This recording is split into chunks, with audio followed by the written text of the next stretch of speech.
The anniversary dinner was supposed to be a celebration of our love, a night of champagne toasts, shared memories, and whispered promises for the future. It was our 10th year together, a milestone I had spent weeks planning to perfection. Little did Roman know that while he was preparing to shatter my world, I had already been collecting the pieces for months. I remember standing in our master bathroom that evening, applying my makeup with careful precision. The reflection staring back at me wasn't just a wife preparing for her anniversary dinner. It was a woman armed with knowledge, evidence, and an unshakable resolve that had been building for nearly a year. Before we jump back in, tell us where you're tuning in from, and if this story touches you, make sure you're subscribed, because tomorrow I've saved something extra special for you. The red dress hanging on the door was new, purchased specifically for this night. Not because I was celebrating our marriage, but because I wanted to look my absolute best when Roman's carefully constructed lies finally collapsed around him. Our story began 12 years ago at a literary festival in the city. I was there promoting my first book, a modest collection of short stories that had gained unexpected attention from a small but dedicated readership. Roman was a literary agent attending the festival to scout new talent. He approached me after my reading, his smile confident but genuine, his interest in my work seemingly sincere. What started as a professional conversation over coffee evolved into dinner the following evening, and within 6 months, we were inseparable. Roman was everything I thought I wanted: intelligent, ambitious, supportive of my writing career. When he proposed during a weekend trip to the coast, I didn't hesitate to say yes. Our wedding was intimate but beautiful, with close friends and family gathered at a historic mansion overlooking the ocean. We purchased our home a year later, a charming craftsman with a dedicated office space where I could write. From the outside, we were the couple others envied: successful professionals with a beautiful home, active social lives, and what appeared to be an unwavering devotion to each other. The first 7 years of our marriage weren't perfect, no relationship is, but they were genuinely happy. We traveled when our schedules allowed, hosted dinner parties for our eclectic group of friends, and supported each other through professional challenges and successes. Roman's agency grew steadily more prestigious, and my third novel brought the critical recognition I had been working toward. We discussed having children, but agreed to wait until my career was more established, and his agency had reached a certain level of stability. The subtle shifts began during our 8th year together. So gradual I almost missed them. Roman started traveling more frequently for work, publishing conferences, meetings with potential clients, industry events that suddenly couldn't be missed. The calls from the road grew shorter, his descriptions of his days more vague. He developed a habit of taking his phone with him everywhere, even to shower. The password on his laptop changed without explanation. I wish I could say I confronted him immediately, demanded the truth in a dramatic showdown worthy of one of my novels. But the reality was messier, more hesitant. I told myself I was being paranoid, that the distance I felt growing between us was a natural phase in a long-term relationship. I threw myself into finishing my 4th book, ignoring the late-night texts that would make him step outside to respond, pretending not to notice the unfamiliar cologne that occasionally clung to his shirts. It was my closest friend, Annie, who finally forced me to see what I had been working so hard to ignore. We were having lunch when she placed her hand over mine and asked, with uncharacteristic directness, if everything was okay with Roman and me. When I assured her things were fine, she hesitated before telling me she had seen Roman the previous weekend at a restaurant in the next town over. He'd been with a woman, their body language unmistakably intimate. Annie described her in detail: tall, blonde, younger than me by at least a decade. They had been holding hands across the table, oblivious to anything but each other. That night, after Roman claimed he was working late at the office, I did something I never thought I would do. I checked his location on our shared account and drove to the address. It was an upscale apartment building downtown, not his office. I sat in my car for 3 hours until I saw him emerge, alongside a woman who matched Annie's description. They kissed goodbye at her door. Not a friendly peck, but the lingering kiss of lovers reluctant to part. I drove home in a daze, my mind cycling through every possible explanation that wouldn't destroy the life we had built. But by the time I arrived, the numbness had given way to a cold clarity. I didn't confront Roman when he finally came home, smelling of expensive wine and that unfamiliar perfume.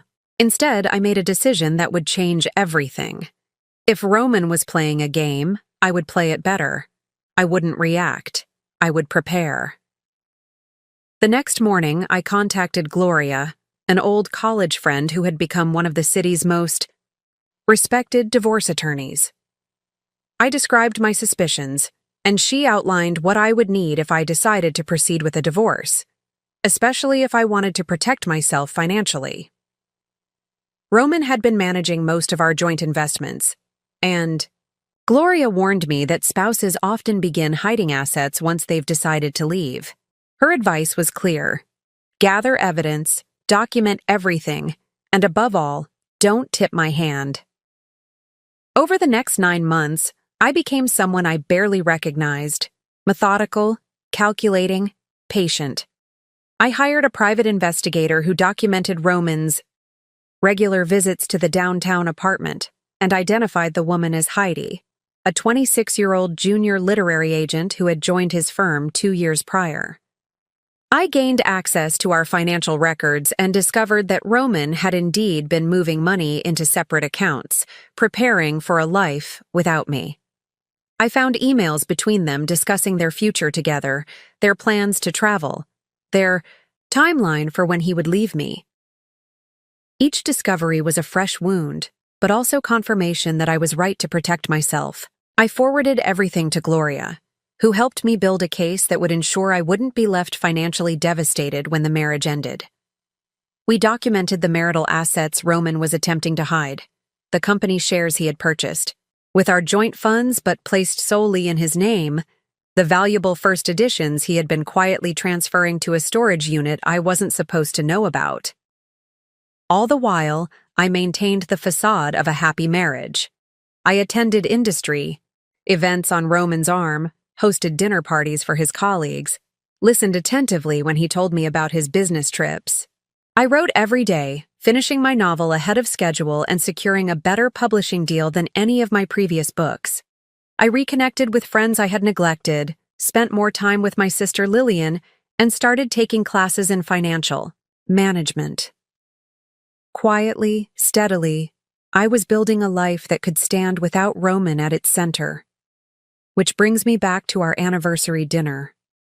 10 years together, the last of which had been a masterclass in deception. His unwitting, mine, deliberate. I had chosen the restaurant carefully, an exclusive venue overlooking the city, public enough that Roman wouldn't make a scene, but private enough that we could speak freely. My red dress was striking but dignified, my makeup flawless, my composure absolute. In my purse was a small gift box containing not an anniversary present, but a USB drive with copies of all the evidence I had gathered. As I finished applying my lipstick, I heard Roman enter the bedroom behind me. He looked handsome in his tailored suit, a gift I had given him last Christmas. There was tension in his shoulders, a slight tremor in his hands as he adjusted his tie. I recognized the signs by now. He was preparing himself for something difficult. "Are you ready?" he asked, his smile not quite reaching his eyes. I turned to face him, my own smile perfectly calibrated, warm enough to be convincing, reserved enough to be natural. "Absolutely," I replied. "I've been looking forward to this all day." It wasn't a lie. After months of waiting, of gathering evidence and preparing for this moment, I was more than ready for whatever Roman thought he was about to unleash. He had no idea that his announcement wouldn't be a devastating surprise, but the trigger I had been waiting for. Preparing and narrating this story took us a lot of time, so if you are enjoying it, subscribe to our channel. It means a lot to us. Now back to the story. Tonight, one way or another, the truth would finally be acknowledged. And when the dust settled, only one of us would be left standing.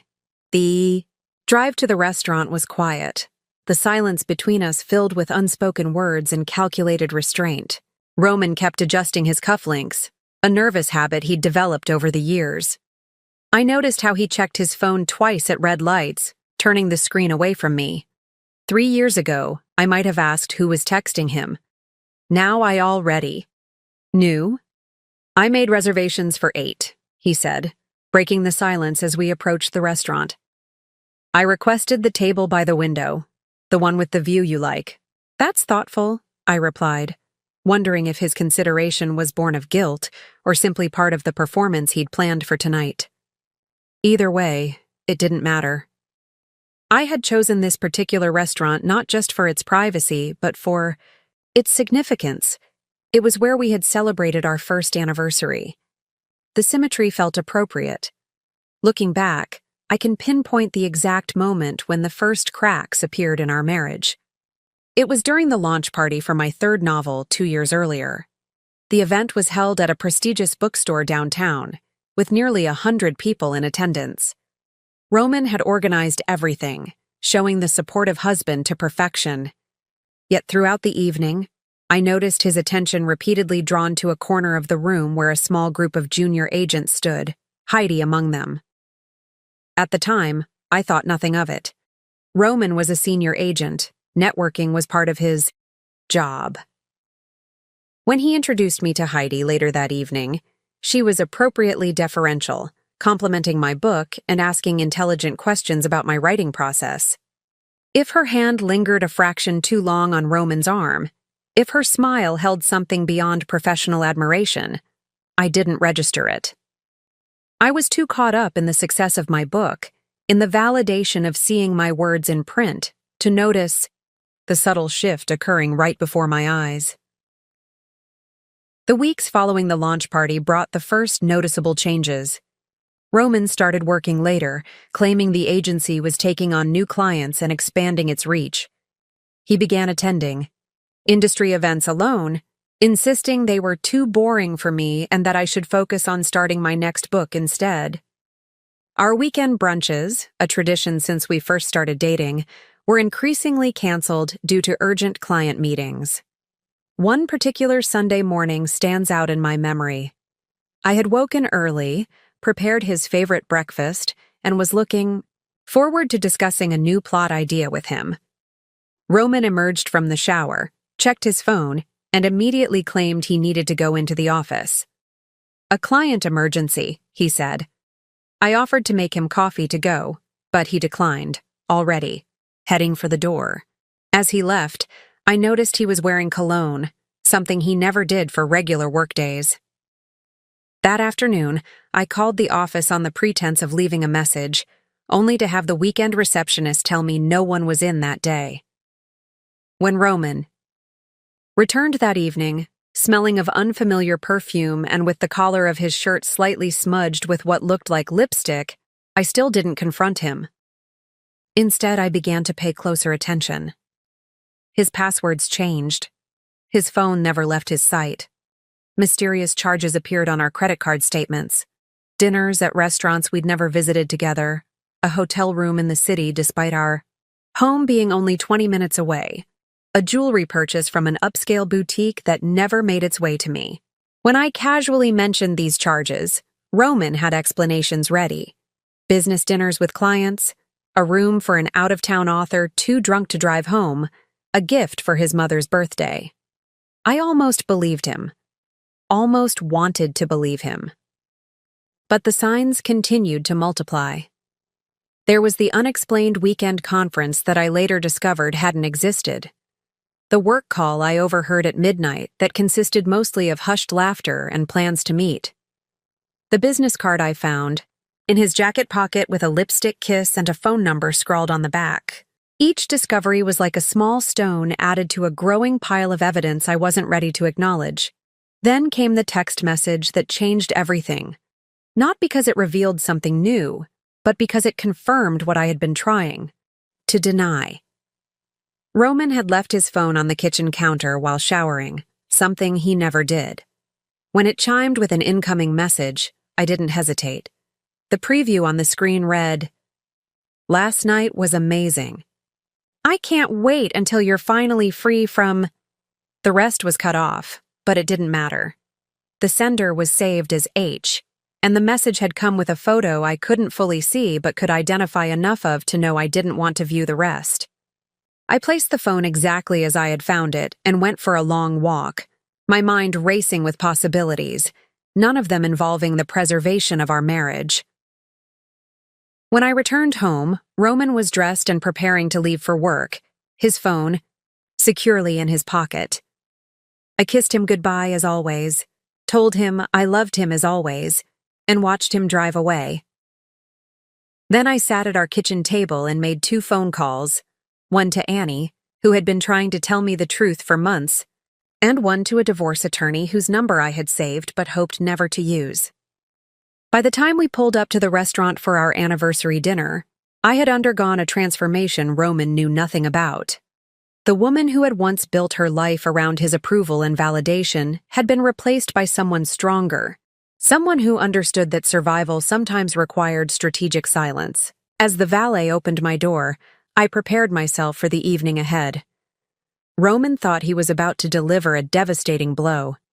He had no idea he was walking into a carefully laid trap of my own making. The maitre d' greeted us by name, congratulating us on our anniversary with practiced charm.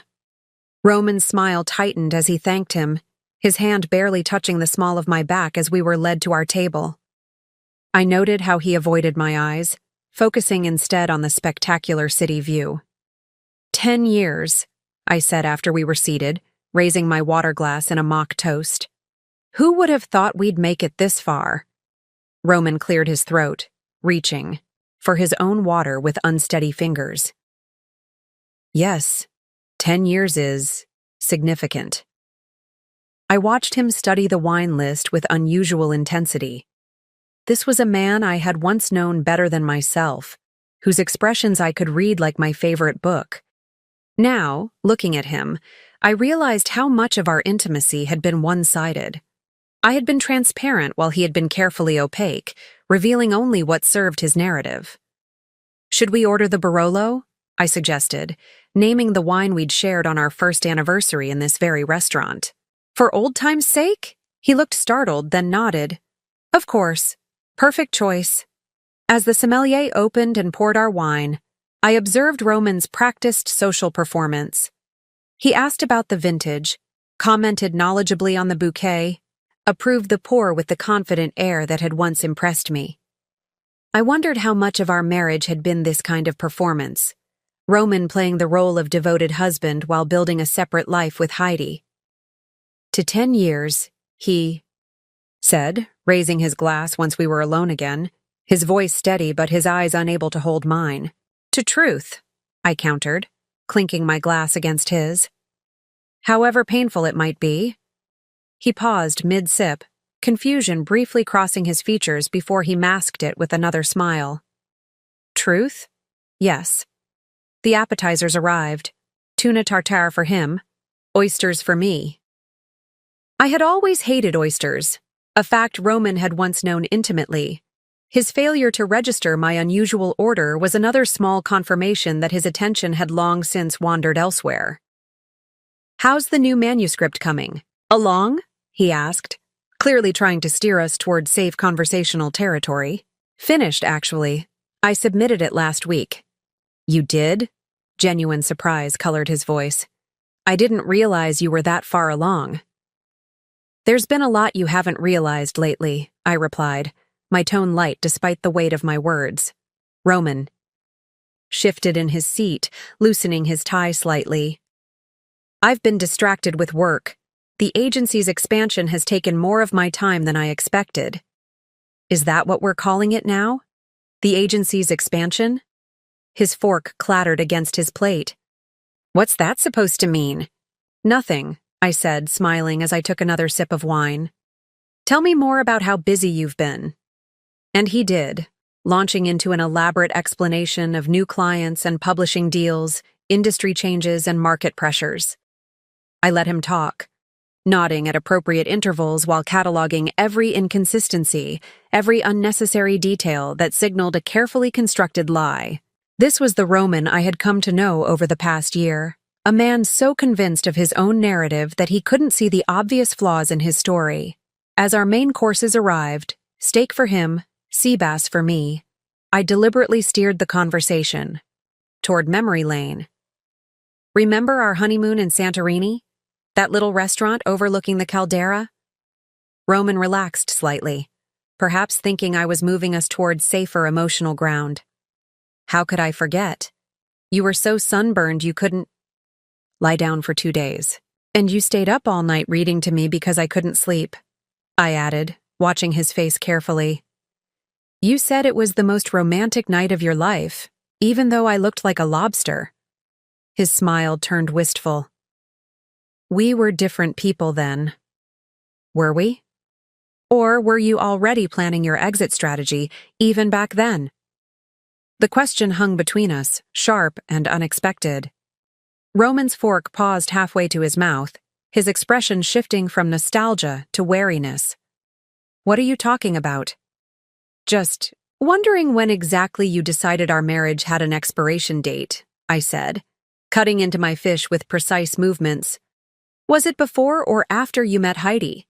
The color drained from Roman's face, his carefully constructed facade cracking, visibly. He set down his utensils and took a long sip of wine, clearly buying time to formulate a response.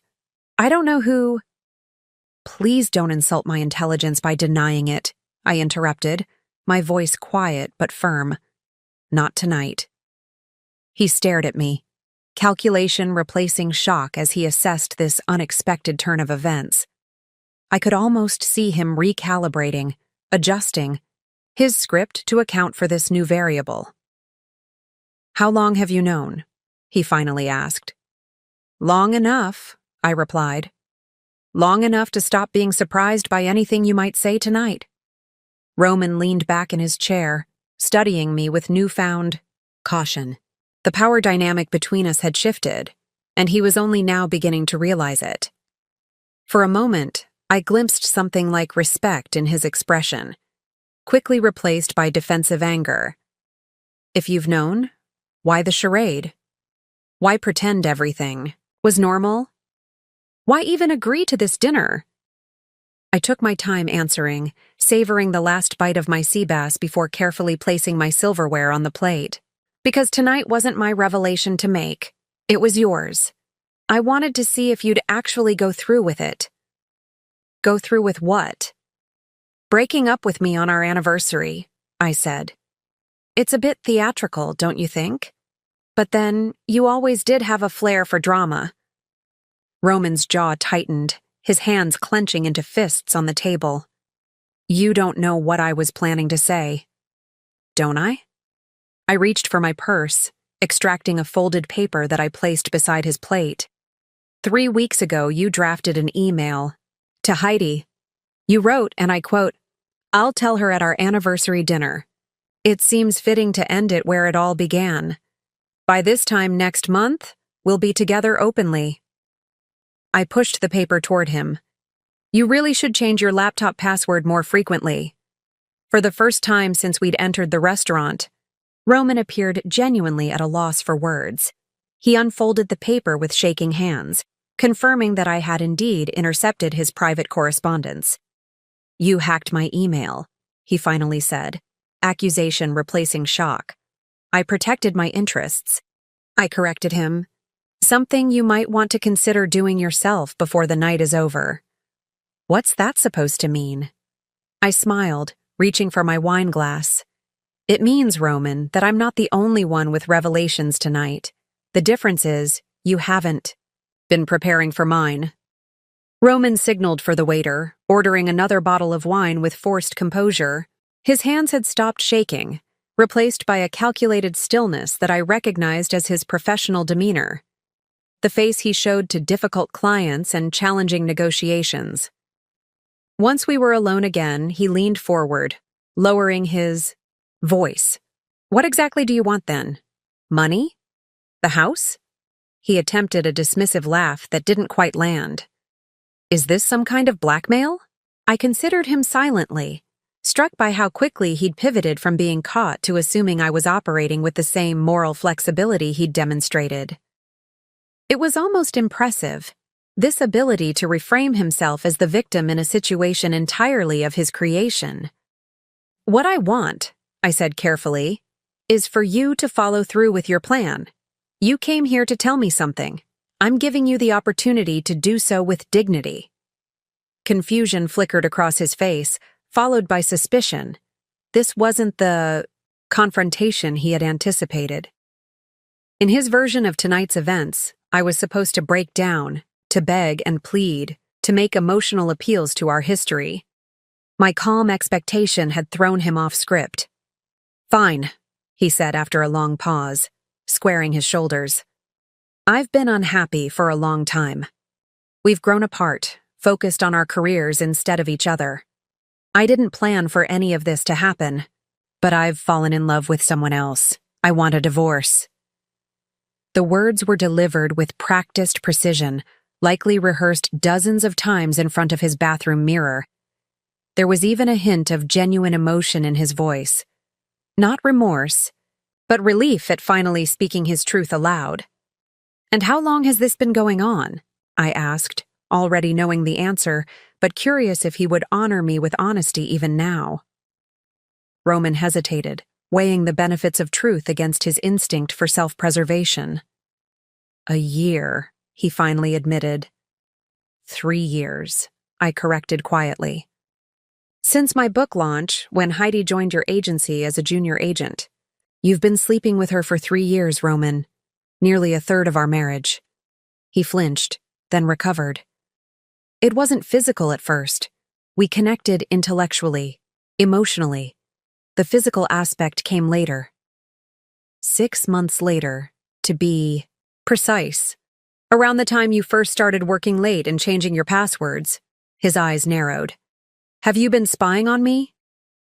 I've been paying attention, I replied. There's a difference. The waiter returned with our second bottle of wine, creating a momentary pause in our confrontation. I used the interruption to gather my thoughts, to remind myself that emotional control was my greatest advantage in this scenario. Roman had always underestimated me, assuming my creative temperament meant I was ruled by emotions rather than intellect. It was time to show him how thoroughly he had misjudged me. After the waiter departed, Roman seemed to regain some of his confidence. Look, I've been honest with you. I didn't want to hurt you, but these things happen. People grow apart. I'm sorry it's ended this way, but are you, though? I interrupted. Sorry? Because from where I'm sitting, this ending seems meticulously planned. Roman's brow furrowed. What are you talking about? I took a sip of my wine, letting the tension build before I responded. 2 months ago, you consolidated our investment accounts. Last month, you removed my name from our safety deposit box. 3 weeks ago, you met with Paolo. Paolo is my colleague, Roman said quickly. We had agency business. Paolo is a financial advisor who specializes in high-asset divorces, I corrected him. And you've transferred nearly $400,000 to accounts I'm not supposed to know about? The color drained from Roman's face for the second time that evening. I could almost see the mental calculations behind his eyes, the rapid reassessment of how much I knew and what it meant for his carefully constructed exit plan. You're mistaken, he said finally, but the confidence had left his voice. Am I? I reached into my purse again, removing a slim leather portfolio. Would you like to see the documentation? Account numbers? Transfer dates? Meeting logs? Or should we discuss the storage unit you rented in Heidi's name where you've been moving? Our art collection piece by piece? His gaze fixed on the portfolio, his expression transitioning from shock to something darker. You had no right. I had every right, I countered. They're marital assets, Roman. Assets you've been systematically hiding in preparation for a divorce, where I'd be left with nothing but the scraps of our life together. He leaned back in his chair, reassessing me with newfound wariness. I didn't realize you had become so calculating. I learned from the master. I offered him a smile that didn't reach my eyes. Consider it the final lesson of our marriage. The tension between us was interrupted by the arrival of the dessert menu. Roman waved it away impatiently, but I requested 2 espressos. This conversation was far from over, and I needed him alert for what was coming next. As we waited for our coffee, an almost surreal calm settled over our table. The initial shock of confrontation had passed, leaving in its wake a strange intimacy born of mutual acknowledgement. For the first time in years, we were seeing each other clearly, without the veil of pretense that had defined our recent interactions. "So what happens now?" Roman finally asked. "You've obviously been planning for this moment as much as I have." More thoroughly, I think. The espressos arrived, and I took a moment to add a single sugar cube to mine, stirring it with deliberate precision. "Tomorrow morning, my attorney Gloria will be contacting yours with a settlement proposal. I think you'll find the terms illuminating." "You've already drafted a settlement?" There was grudging respect in his voice now, mingled with apprehension. "Of course. I've had months to prepare, Roman. While you were focused on hiding assets, I was focused on finding them. While you were constructing an exit, I was constructing a case." "A case for what, exactly?" I met his gaze directly, all pretense gone. "For why the terms of our divorce will be dictated by me, not you." His laugh was short and dismissive, but his eyes betrayed his concern. "That's not how it works. My lawyer will advise you to accept my terms once he sees the evidence I've gathered." I finished for him. "Trust me on this, Roman. It's in your best interest." He stared at me, truly seeing me perhaps for the first time in years. "Who are you?" he asked quietly. "Because you're not the woman I married." "No," I agreed, finishing my espresso. "I'm the woman you created when you decided to betray everything we built together. And unlike your mistress, I'm not someone you want as an enemy." Roman signaled for the check, his earlier confidence now completely evaporated. I could see him recalculating, trying to determine exactly how much I knew and what it might mean for him. The restaurant continued its elegant hum around us. Couples celebrating, business associates negotiating, servers moving with practiced grace, all oblivious to the careful demolition of a decade-long marriage occurring at our window table. "You mentioned evidence," Roman said after the waiter had taken his credit card. "I assume you're bluffing to gain leverage." I smiled, reaching once more into my purse. This time I removed a small velvet box, the kind typically used for jewelry.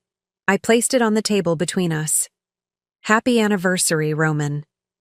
He stared at the box, suspicious but intrigued. After a moment of hesitation, he picked it up and opened it. Inside was not jewelry, but a small USB drive with the letter R engraved on its surface. "What is this supposed to be?" "Consider it a compilation album of our greatest hits," I replied. "Or more accurately, your greatest mistakes." His brow furrowed as he examined the drive. "More stolen emails?" "Oh, it's much more comprehensive than that." I leaned forward slightly. "It contains financial records documenting your systematic theft of marital assets. Time-stamped photographs of you moving artwork from our home to the storage unit. Audio recordings of your conversations with Paolo about hiding money from me during our divorce. And, most damaging of all, evidence of how you've been embezzling. From your literary clients' royalty payments to fund your new life with Heidi." The color drained from Roman's face for the 3rd time that evening. But now it didn't return. That's absurd. I haven't embezzled anything." "Really?" I raised an eyebrow. "Luis Martinez might disagree. You've been skimming 5% off his international royalties for 2 years. Same with Archer Williams and at least 3 other authors. Small enough amounts that they might not notice individually, but together it adds up to nearly $200,000. His hand closed around the USB drive, knuckles whitening. You're making this up. The New York State Attorney General's office doesn't think so. They found my evidence quite compelling when I forwarded it to them last week. You what? His voice rose sharply, drawing momentary glances from nearby tables before he controlled himself. I gave them copies of everything, I confirmed. They're particularly interested in the offshore account you set up last year. The one where client funds seem to disappear and then magically reappear in your personal account a few weeks later. The waiter returned with Roman's card and the receipt.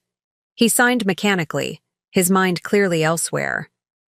I watched him struggle to process what I was saying, to find some way to dismiss or minimize it. This would ruin me, he finally said, his voice barely audible. My career, my reputation. Yes, I agreed simply. It would. Why? The question seemed torn from him. If you knew all this, why wait? Why not expose me immediately? I considered him for a moment. This man I had once loved enough to build a life around. Because I wanted to be absolutely certain. Because gathering conclusive evidence takes time.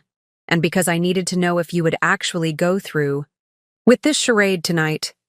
He looked down at the USB drive still clutched in his hand. And now that I have, now we negotiate. Roman's eyes narrowed with sudden calculation. So, this is blackmail. This is justice, I corrected him.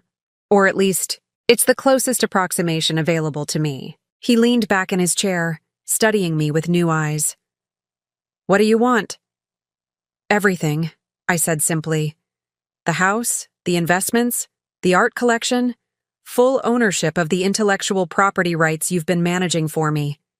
And most importantly, a clean, uncontested divorce with a confidentiality agreement that prevents you from ever discussing our marriage or its dissolution. You can't be serious, he scoffed. No court would award you everything. True, I conceded. But no court needs to be involved if you sign the settlement agreement Gloria has prepared. If you don't, I gestured toward the USB drive in his hand. Well, the Attorney General already has copies, but I'm sure your clients would be interested in seeing the originals. Roman's face hardened. You'd destroy my entire life over an affair? Not over an affair, I corrected him. Over 3 years of lies, manipulation, and theft. The affair is almost incidental at this point. He stared at me, a mixture of anger and grudging respect in his expression. And if I agree to your terms? Then the evidence regarding your embezzlement becomes solely a matter between you and the authorities. I won't involve your clients or the press. That's still professional suicide. Perhaps, I acknowledged. But it gives you a fighting chance to resolve the legal issues privately.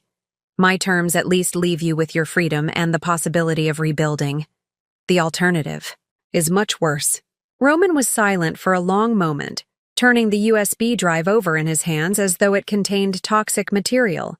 Finally, he slipped it into his pocket and met my gaze. You've thought of everything, haven't you?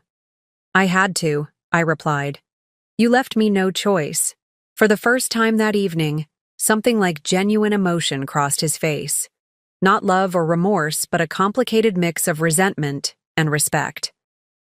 When did you become so ruthless? I'm not ruthless, Roman. I'm thorough. There's a difference. He laughed without humor. A distinction without a difference in this case. He reached for his wine glass, finishing the last of his Barolo in a single swallow. Does Heidi know about any of this? No, I said. Though I imagine she'll have questions when you don't leave me as planned. A flash of genuine pain crossed his features. I do love her, you know. It wasn't just about the sex. I know, I said, surprising myself with the gentleness in my voice. That's why you got sloppy. Real emotions make people careless. He nodded slowly, acknowledging the truth in my words. So what now? We just walk out of here and pretend this dinner never happened? Now we go home, I said, gathering my purse and standing. Tomorrow you'll meet with Gloria at her office at 10 to review and sign the settlement agreement. After that, you're free to pursue whatever future you imagine. With Heidi, minus the financial cushion you've been building, of course. Roman stood as well, his movements heavy with defeat. And you? What future are you pursuing after systematically dismantling our life together? I smiled, a genuine smile that felt foreign on my face after months of calculated performance. I'm going to finish my new book. It's about a woman who discovers her own power after years of living in someone else's shadow. I think it might be my best work yet. The valet brought Roman's car around, and we stepped out into the cool evening air. Neither of us spoke as we settled into the leather seats. The silence between us was different now, no longer tense with unspoken truths, but heavy with the weight of what had been revealed. As Roman pulled away from the restaurant, I noticed his knuckles were white against the steering wheel. "I never meant to hurt you," he said finally, his voice barely audible over the purr of the engine. "I know," I replied, watching the city lights blur past my window. "You meant to replace me. There's a difference." He flinched, but didn't argue the point. We drove through downtown in silence, the familiar landmarks of our shared life passing by like scenes from someone else's story. The bookstore where I'd held my first signing. The cafe where we used to spend Sunday mornings. The park where Roman had once proposed on a perfect autumn day. "I'm curious about something," Roman said as we waited at a red light. "When exactly did you figure it out? Not just the affair, but everything." I considered the question. It wasn't one moment. It was dozens of small inconsistencies that eventually formed a pattern. But if I had to pinpoint a turning point, it was probably the Jameson contract. His head snapped toward me, genuine surprise evident in his expression. The Jameson contract, that was over a year ago. Yes, you negotiated it brilliantly, secured a six-figure advance for a first-time author with exceptional rights retention. I was proud of you. I paused, remembering. Then I overheard you on the phone with Luis, telling him his royalty statements were delayed because of accounting issues. It made no sense that you could navigate the Jameson deal so expertly while bungling something as routine as royalty. Payments. Roman's jaw tightened. "So you started investigating me." "I started paying attention," I corrected him. "There's a difference." We lapsed into silence again as he navigated through residential streets toward our home. I noticed he was taking the long route, perhaps trying to delay our arrival, to postpone the moment when this new reality would have to be acknowledged within the walls we had shared for nearly a decade. "You know," he said after a while, "you could have confronted me, given me a chance to explain, to fix things." I turned to study his profile in the dim glow of the dashboard lights. "Would you have been honest? Would you have stopped seeing Heidi, returned the money you'd hidden, confessed to your clients what you'd done with their royalties?" His silence was answer enough. "Besides," I continued, "confronting you would have only prompted you to hide your actions more carefully. I needed to understand the full scope of what I was dealing with." We turned onto our street, a quiet lane lined with mature oak trees and well-maintained craftsman homes. Our house sat at the end, its warm porch light glowing like a beacon in the darkness. Roman pulled into the driveway but made no move to turn off the engine. "I'll find a hotel tonight," he said, staring straight ahead. "I can come by tomorrow afternoon to pack some things, after the meeting with your attorney." "That's not necessary," I replied. "The guest room is made up. You can stay there tonight. It would look strange to the neighbors if you suddenly disappeared after our anniversary dinner." He laughed, a hollow sound devoid of humor. "Still managing appearances, even now?" "Force of habit," I admitted. "Something else I learned from you." Roman finally turned off the engine, plunging us into relative silence. For a moment, neither of us moved to exit the car, as though crossing the threshold into our home would make this new reality irrevocable. Was any of it real? I asked suddenly, surprising myself with the question. These past 3 years, was any part of us still genuine? Roman was quiet for so long I thought he might not answer. When he finally spoke, his voice carried a weariness I hadn't heard before. Parts of it were real, more than I probably deserved to claim. I did love you once, very much. And even after Heidi, there were moments when I remembered why I had fallen in love with you in the first place. He sighed, running a hand through his hair. But I think I stopped seeing you clearly a long time ago. I reduced you to a character in my own narrative rather than recognizing you as a person with agency and intelligence. A fatal mistake for a literary agent, I observed. His mouth quirked in a humorless smile. Apparently so. We finally exited the car and walked toward the house, maintaining a careful distance from each other. As I unlocked the front door, I was struck by how ordinary everything looked. The entryway table with its stack of mail, the framed photographs lining the hallway wall, the vase of fresh flowers I had arranged just that morning. Nothing in this space reflected the seismic shift that had occurred between its occupants. I'll be up for a while, working in my office, I said, slipping off my heels by the door. The settlement agreement is on the kitchen counter if you want to review it before tomorrow's meeting. Roman nodded, loosening his tie with a distracted air. I should call Heidi. She's expecting, well, a different outcome from tonight. I imagine she is. I started toward the stairs, then paused. You should know that the guest room phone is connected to the home security system. All calls are recorded. He stared at me, incredulous. Are you serious? No, I admitted. But your reaction is illuminating. For a moment, we regarded each other across the entryway. Two people who had shared a bed, a home, a life, and who now stood as carefully distant as strangers. The air between us seemed charged with all the words we weren't saying, all the emotions we weren't expressing. For what it's worth, Roman said finally, I am sorry. Not just for getting caught, but for all of it. I studied him, searching for sincerity in the face I had once known better than my own. There was regret there, certainly. But whether it was for the pain he had caused or for the consequences he now faced, I couldn't tell. I believe you're sorry, I said at last. But I don't forgive you. Not yet. Maybe not ever. He nodded, accepting this as his due. Fair enough. I turned and ascended the stairs, feeling his eyes on my back until I reached the landing. The weight of the evening pressed against me, threatening to crack the composure I had maintained throughout dinner. But I wouldn't break, not yet. There would be time for that later, when I was truly alone. For now, I had one more role to play.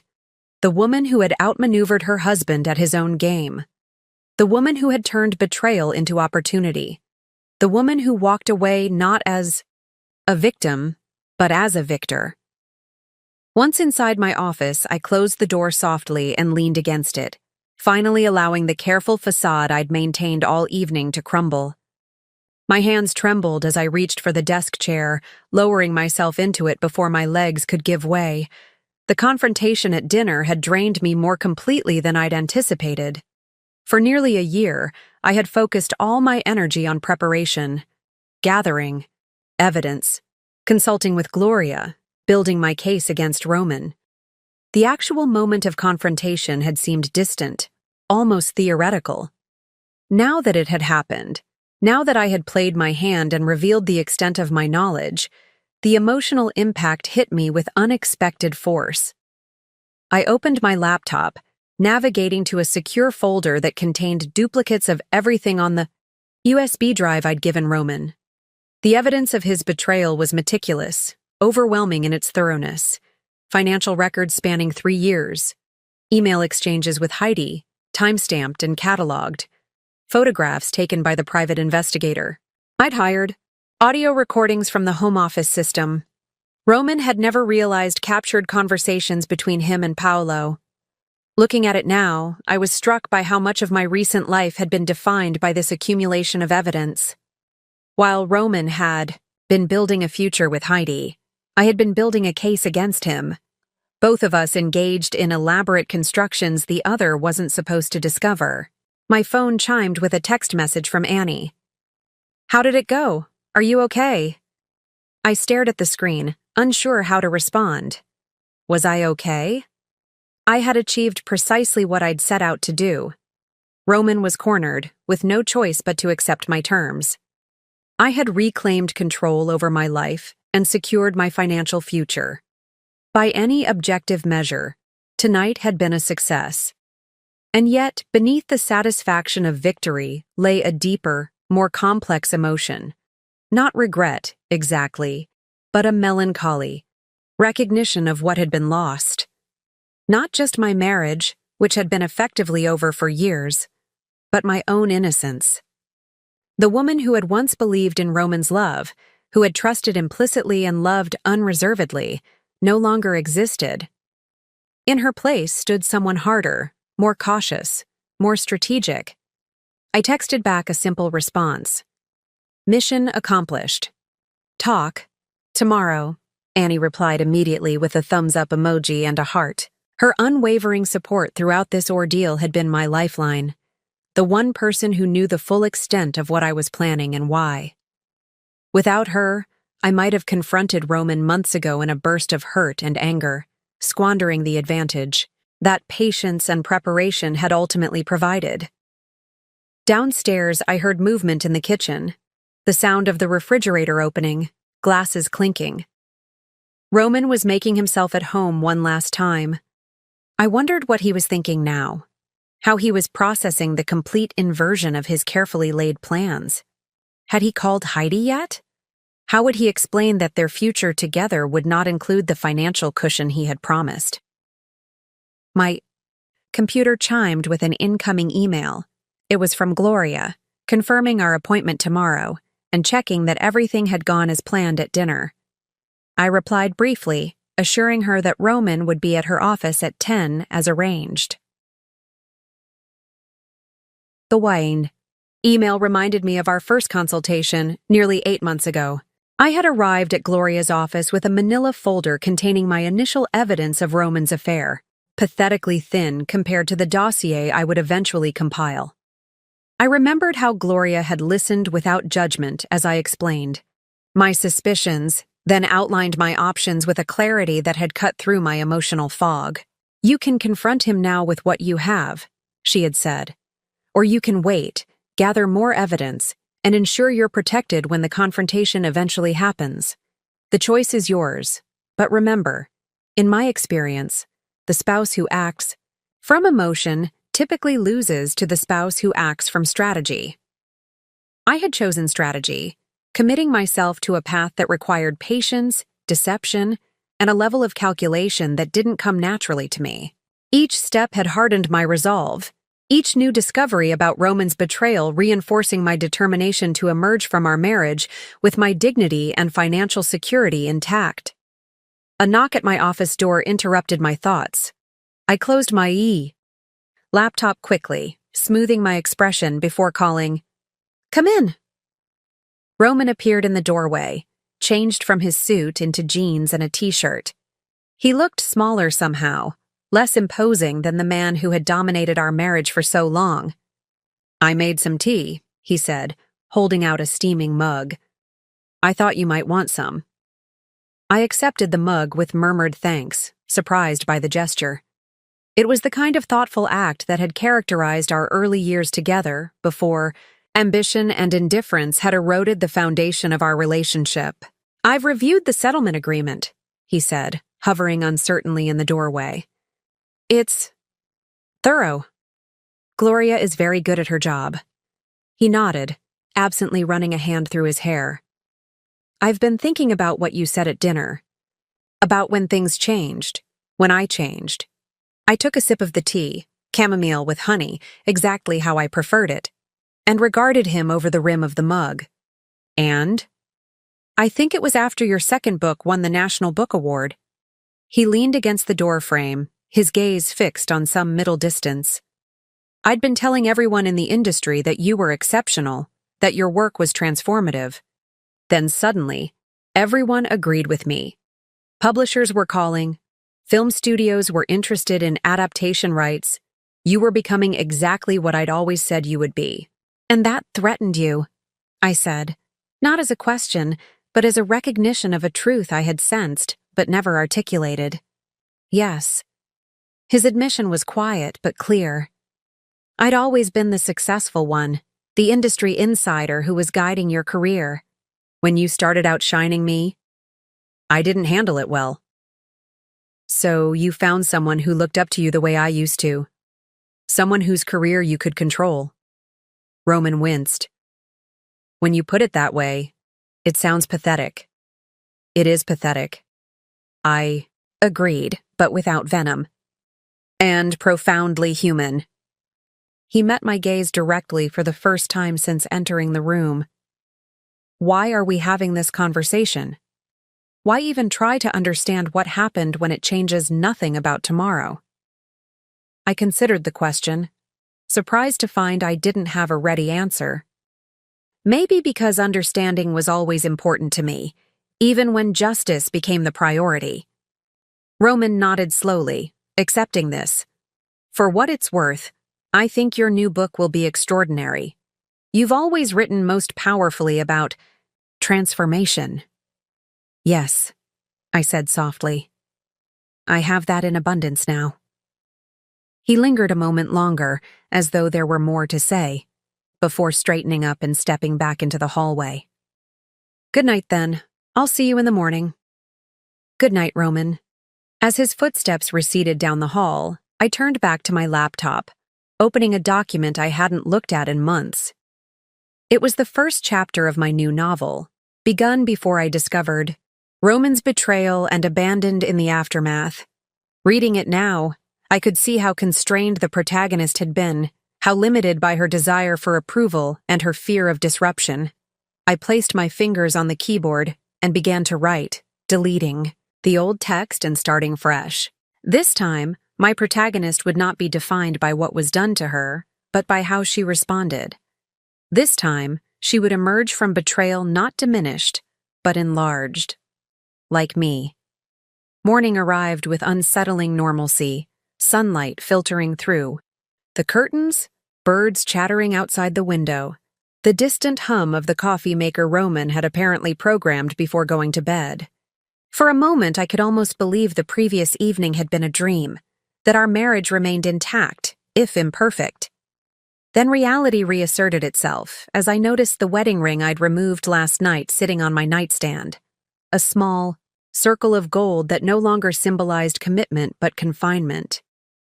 I dressed with particular care, selecting a tailored charcoal suit that I'd purchased specifically for this day. Professional, polished, powerful, the visual antithesis of a victimized wife. As I applied my makeup, I found myself staring at my reflection, searching for visible signs of the transformation I'd undergone.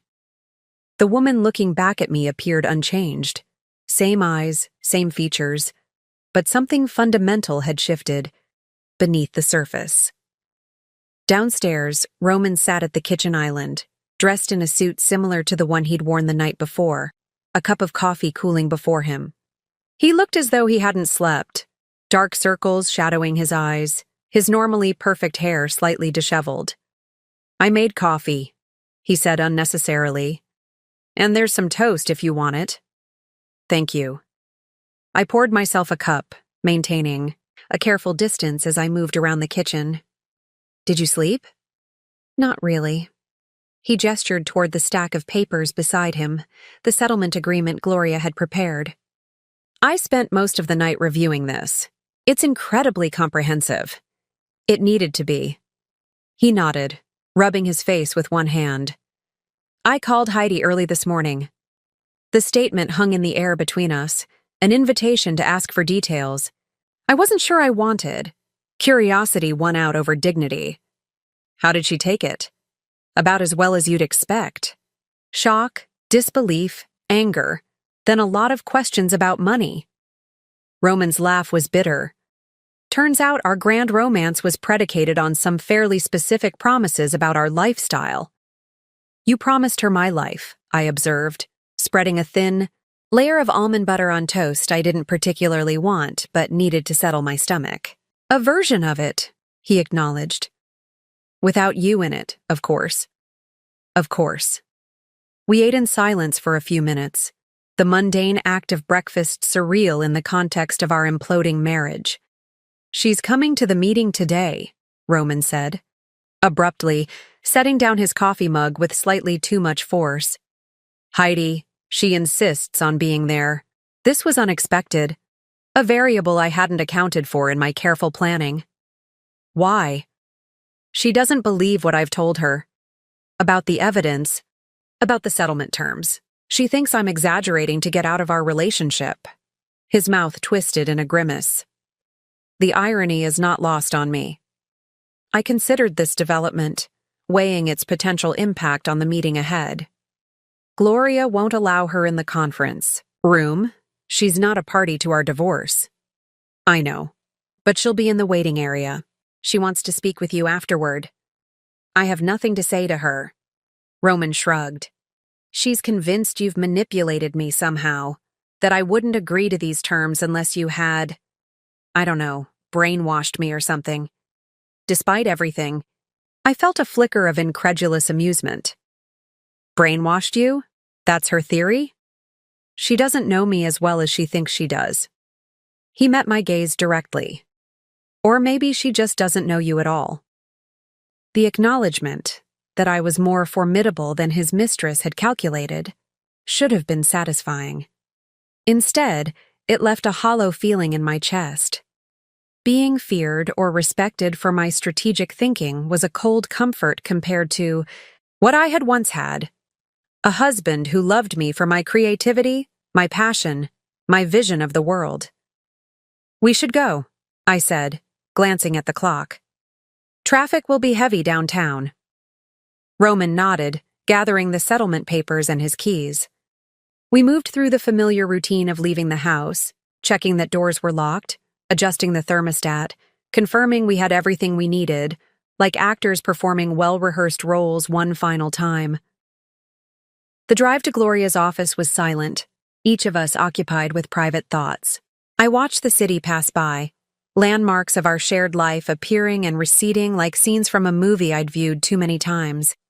The park where we'd once picnicked on Sunday afternoons. The theater where we'd attended foreign films that Roman pretended to understand better than he did.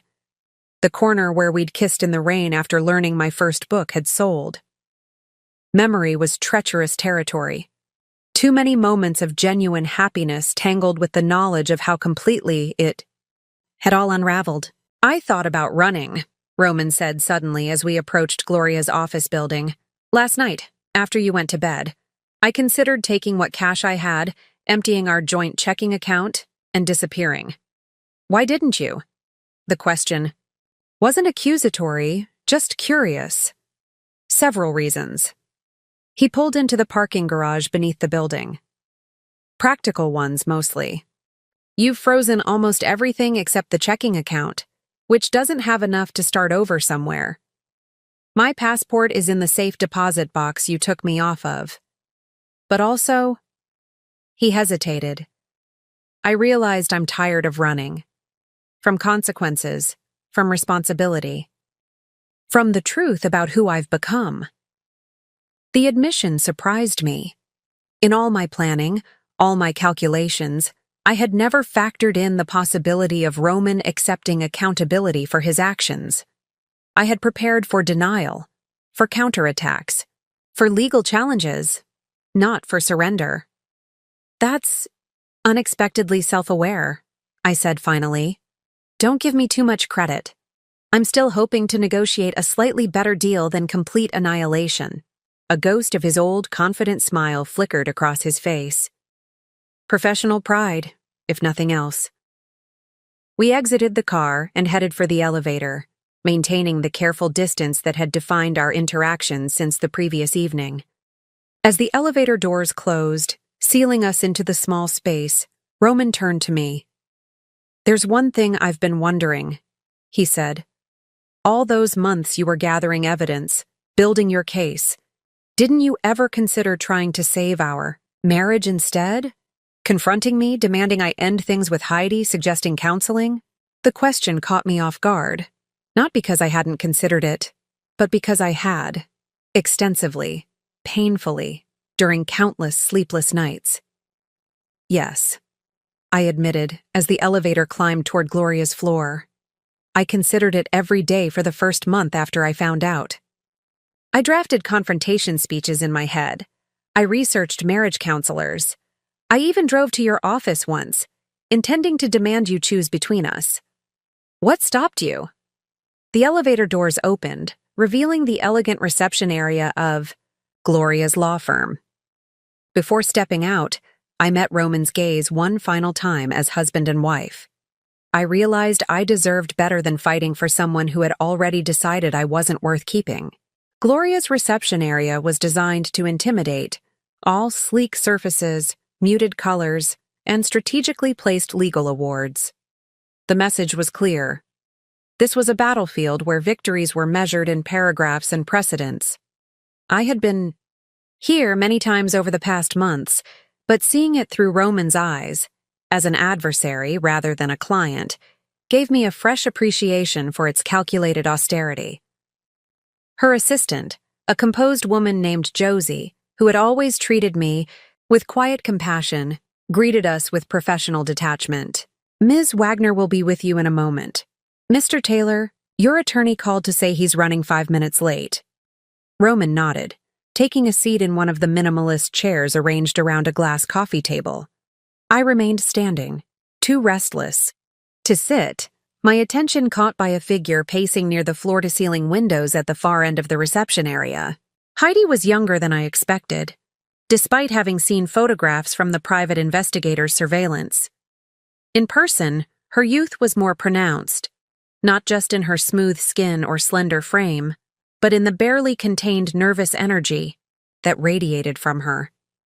She wore a cream-colored dress that was slightly too formal for the occasion, her blonde hair arranged in an elaborate updo that seemed designed to add years she didn't possess. When she spotted Roman, her expression shifted, from anxiety to relief, then hardened when her gaze landed on me. I met her eyes briefly, acknowledging her presence without greeting, before turning my attention to the case files Josie had handed me. "Is that her?" Heidi's voice carried across the reception area, loud enough to draw curious glances from other, waiting clients. "Roman? Is that her?" Roman winced, standing to intercept her as she strode toward us, determination in every step. "Heidi, now isn't the time. I told you to wait. I'm tired of waiting." She brushed past him, positioning herself directly in front of me, close enough that I could smell her perfume, the same scent I had detected on Roman's shirts for months. "I want to hear from her exactly what she thinks she's doing." I glanced, up from the files, maintaining a calm that I knew would infuriate her more than any emotional response. "Ms. Sanders, I presume? I'm afraid I have a confidential meeting about to begin. Perhaps another time." "Don't dismiss me like I'm some irrelevant person." Her voice rose further, drawing Josie's concerned attention.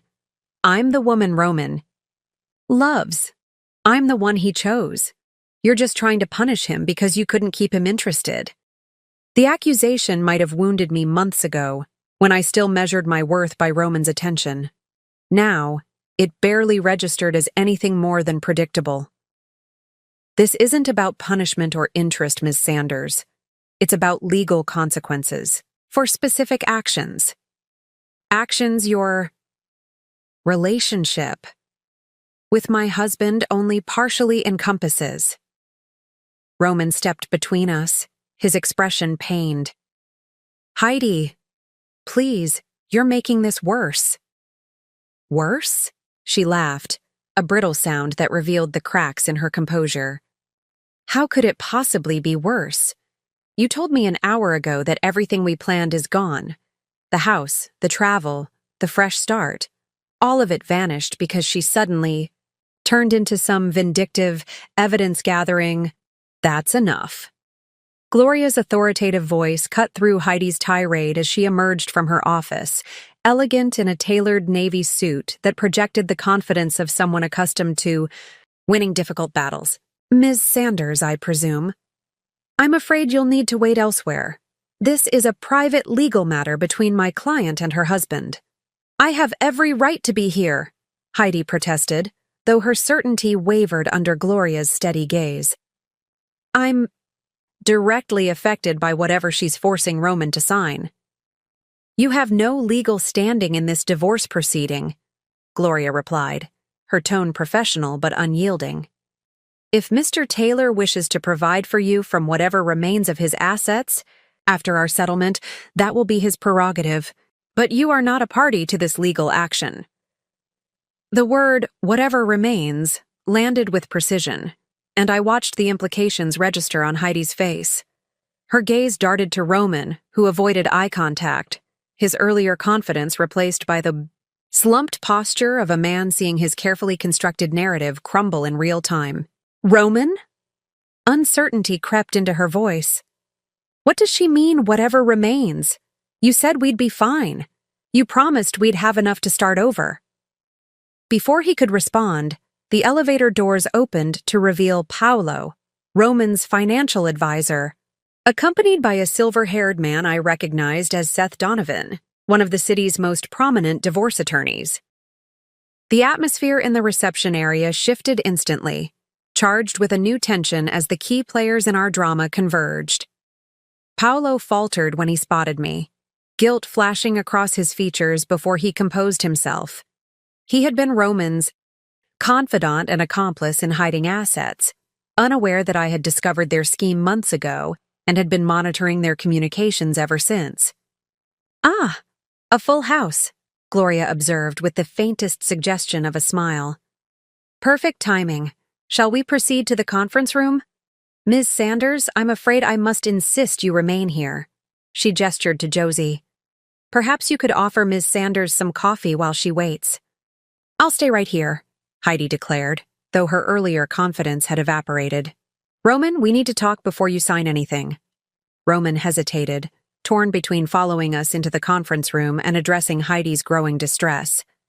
In that moment of indecision, I saw the full weight of his choices bearing down on him, not just the legal and financial consequences, but the human cost to everyone involved. Go with them, I said quietly, surprising myself as much as him. Take 5 minutes with her first. She deserves that much. Gloria raised an eyebrow, but nodded her assent. 5 minutes, Mr. Taylor. Then we begin, with or without you. Relief and confusion mingled in Roman's expression as he nodded his thanks. I turned away as he led Heidi to a quiet corner of the reception area, their urgent whispers fading as Gloria guided me toward the conference room. That was unexpected, Gloria commented once we were out of earshot. Compassion isn't typically part of our strategy. It's not compassion, I replied, though I wasn't entirely convinced of that myself. It's pragmatism. If he doesn't address her concerns now, she'll be a disruptive factor throughout the proceedings. Gloria studied me with the perceptive gaze that had made her one of the city's most formidable divorce attorneys. Sometimes, even in the midst of justified anger, we glimpse the person we used to be, the one who could still feel empathy for those who hurt us. I didn't respond, unwilling to examine too closely the complex emotions swirling beneath my carefully maintained composure. Today wasn't about feelings. It was about finality, about securing the future I deserved after years of betrayal. As we entered the conference room with its imposing mahogany table and views of the city skyline, I took my seat at Gloria's right hand and arranged the evidence files before me. Outside, Roman and Heidi's conversation had escalated, their body language visible through the glass walls that separated the conference room from the reception area. Her gestures were becoming more animated, his posture increasingly defensive. The ripple effects of our failed marriage were expanding outward, touching lives beyond our own. creating patterns of consequence I hadn't fully anticipated when I set this day in motion. Through the glass walls, I watched as Heidi's expression transformed from disbelief to anger to something approaching desperation. She clutched Roman's arm, her perfectly manicured nails digging into the fabric of his suit as though she could physically prevent him from entering the conference room. Roman kept shaking his head, his responses appearing to grow shorter and more definitive with each exchange. Seth, Donovan, and Paolo conferred quietly at the far end of the conference table, occasionally glancing in my direction with poorly disguised curiosity. They had prepared for a different scenario, perhaps a distraught wife willing to settle for emotional validation and modest financial consideration. The meticulously gathered evidence arranged before me represented a reality they were still struggling to process. "They've underestimated you," Gloria murmured, following my gaze to where Roman was now gently but firmly disentangling himself from Heidi's grip. "All of them. It's the most powerful advantage a woman can have in a situation like this." I nodded, remembering how often Roman had dismissed my observations or simplified my ideas throughout our marriage. That habitual underestimation had given me the space to build my case without suspicion. While he viewed me as an emotional creature incapable of strategic thinking, I had been methodically documenting his every misstep. Roman finally entered the conference room, his face a careful mask of professional detachment that couldn't quite conceal the strain underneath. Heidi remained in the reception area, her previous confidence shattered, watching through the glass with red-rimmed eyes as she sank into one of the minimalist chairs. "I apologize for the delay," Roman said, taking a seat opposite me. "Shall we proceed?" Gloria nodded to Josie, who closed the conference room door, sealing us into a space where the language of contracts and consequences would determine the end of a decade-long marriage.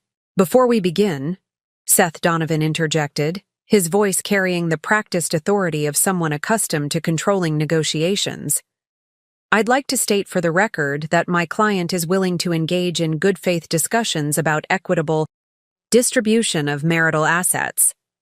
However, the proposed settlement as written contains several provisions that are, frankly, excessive and potentially punitive."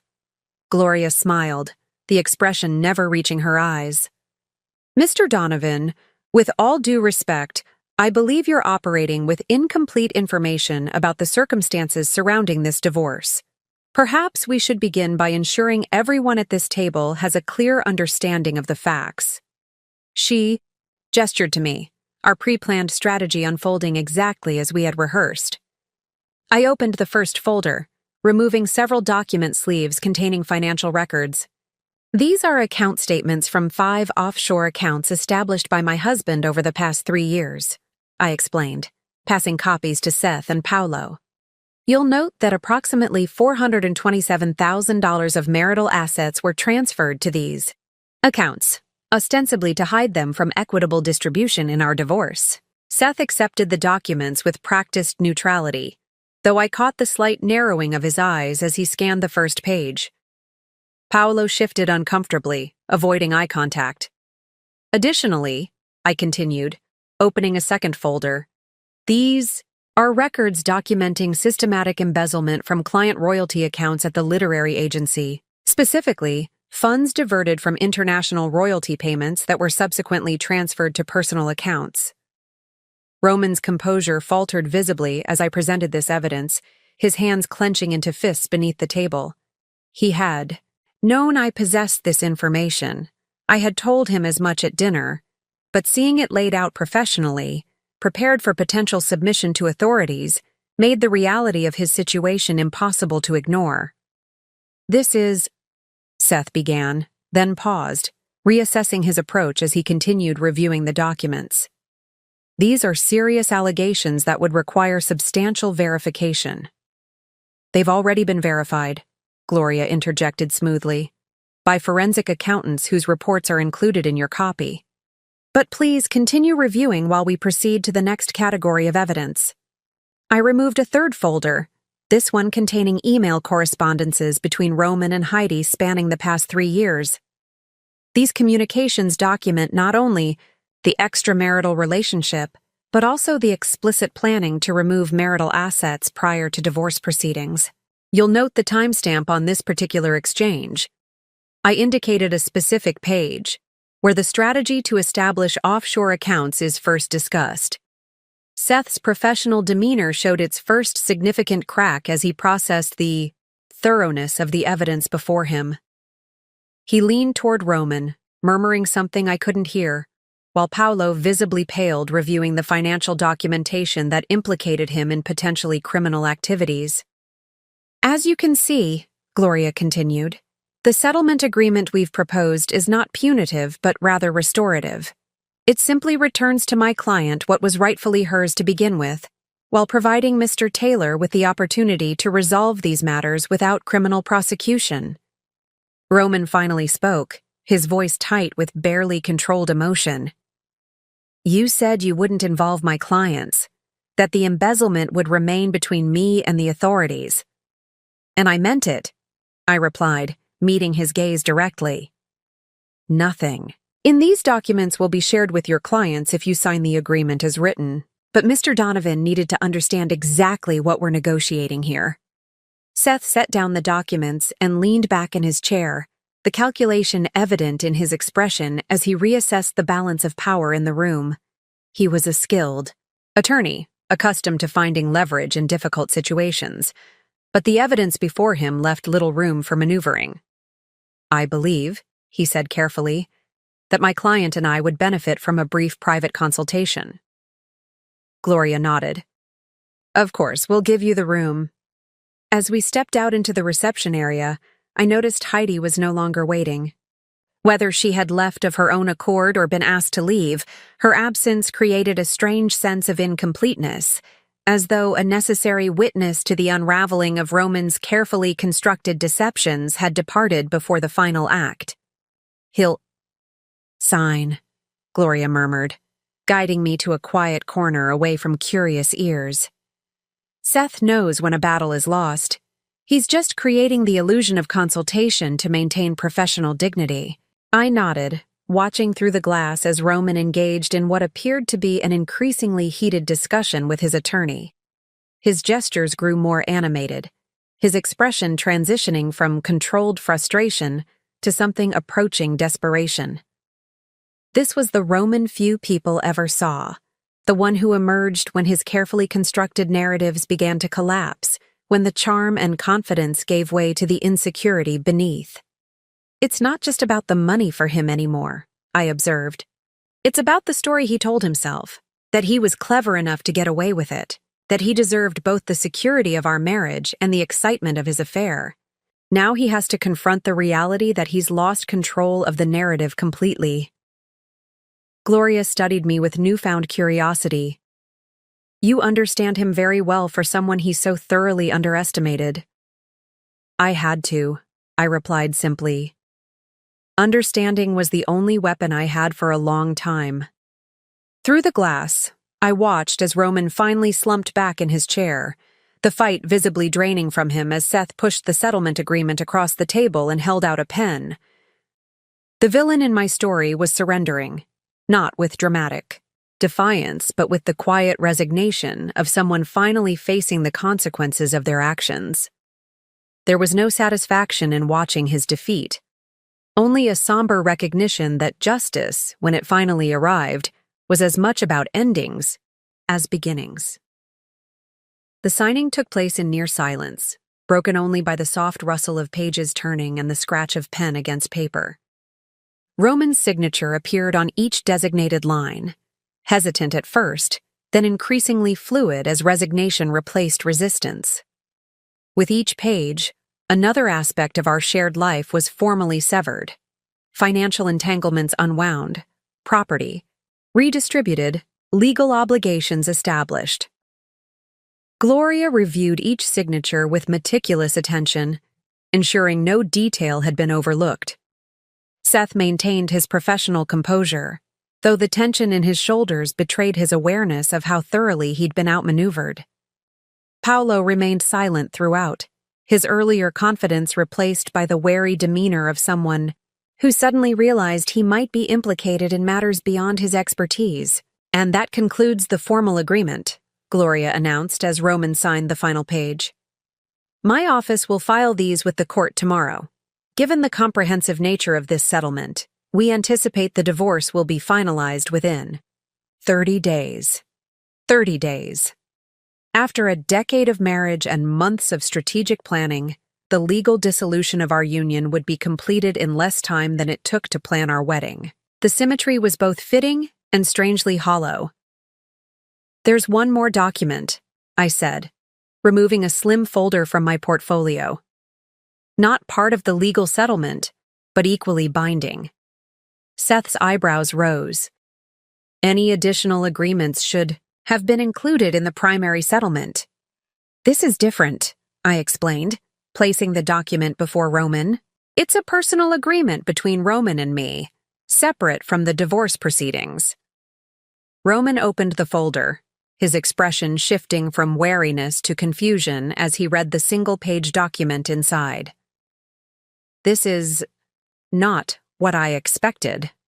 "What is it?" Seth asked, professional caution evident in his tone. Roman continued scanning the document. "It's an agreement not to publicly disclose the details of our divorce or the circumstances surrounding it. Mutual confidentiality, essentially." Seth reached for the document, but Roman held it back, still reading.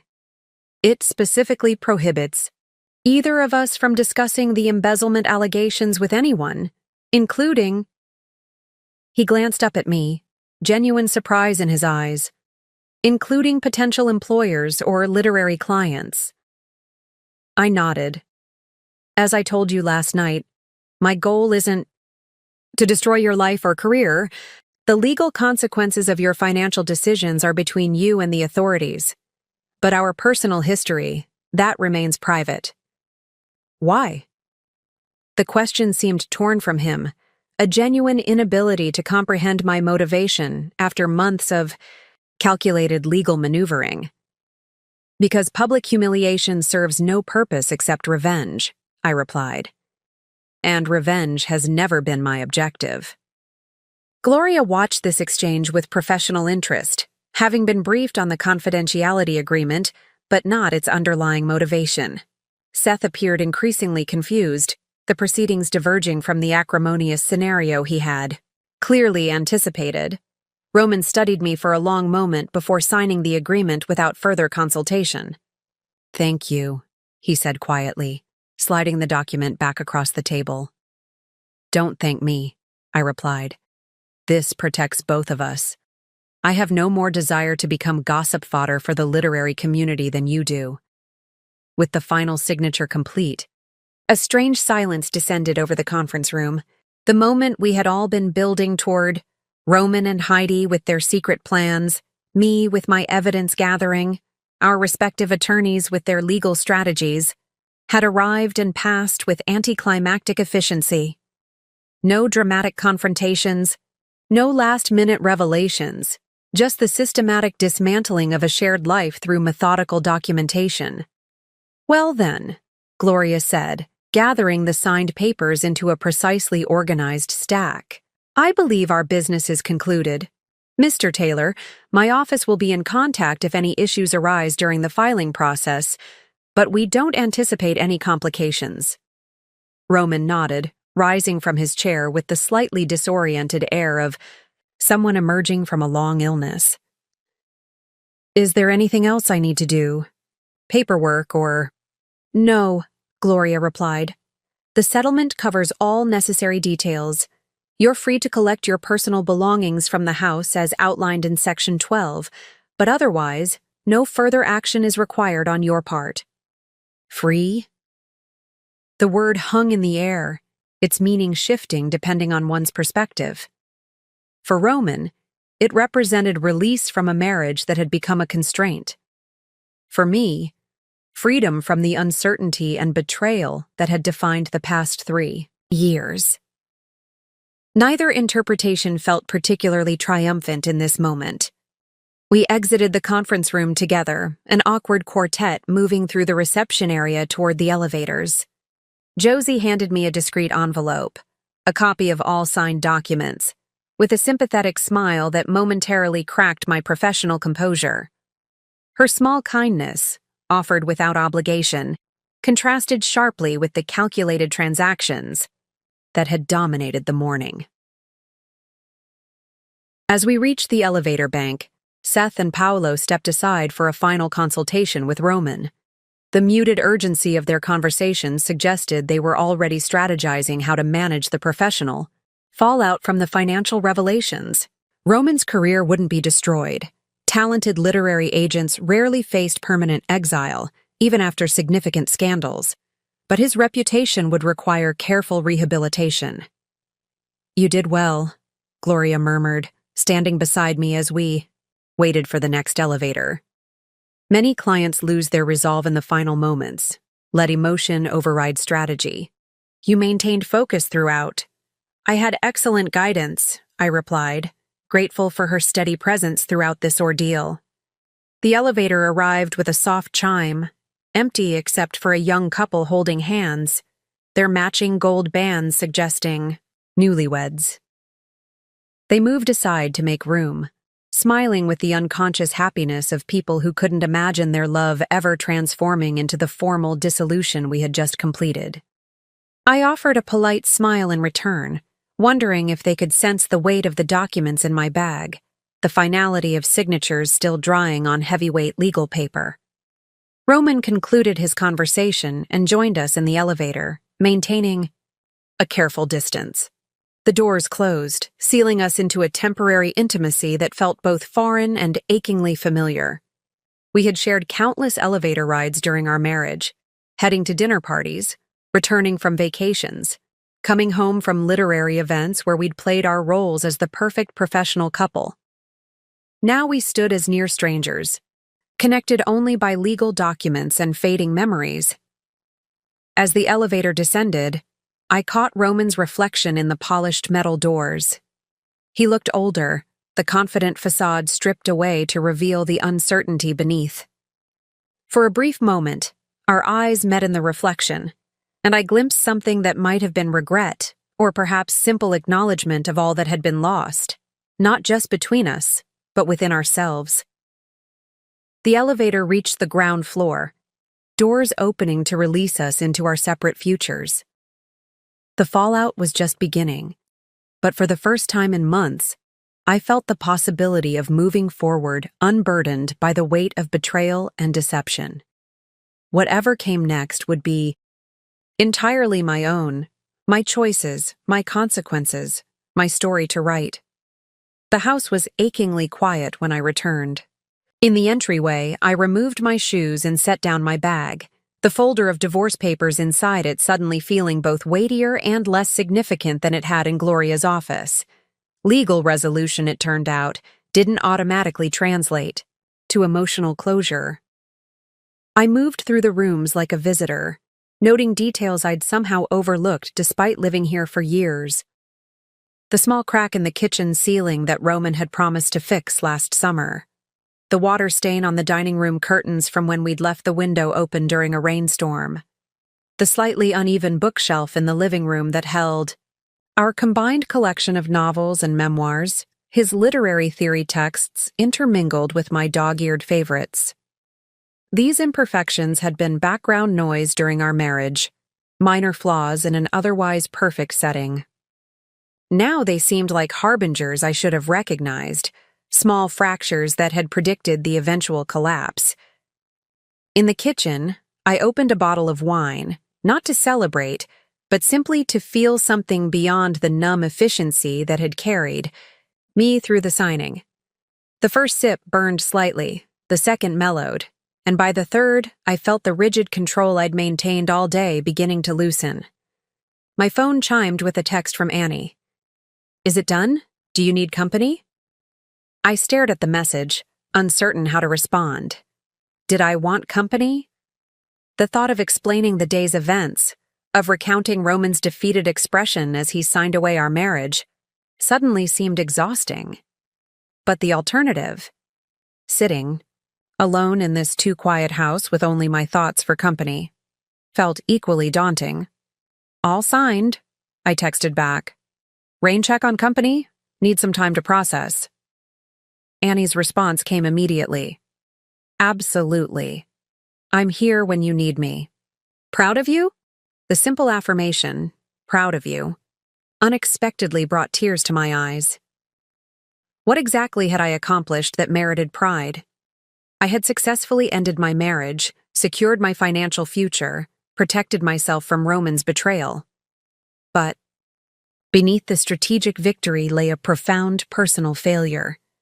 The death of a relationship I had once believed would last forever. I carried my wine into the office, settling at my desk where my laptop waited, the manuscript of my new novel glowing on the screen. Last night, after Roman had gone to bed, I had written nearly 2,000 words, channeling the anticipatory tension of our confrontation into my protagonist's own moment of revelation. The writing had flowed easily then, fueled by nervous energy and the certainty of imminent change. Now, reading those words, I recognized something hollow in them, a performative strength that rang false, a too neat resolution to complex emotional wounds. I highlighted the entire section and deleted it, watching the cursor blink in the empty space left behind. Truth, I realized, was messier than fiction. In novels, betrayal led to dramatic confrontations, followed by empowering independence or passionate reunions.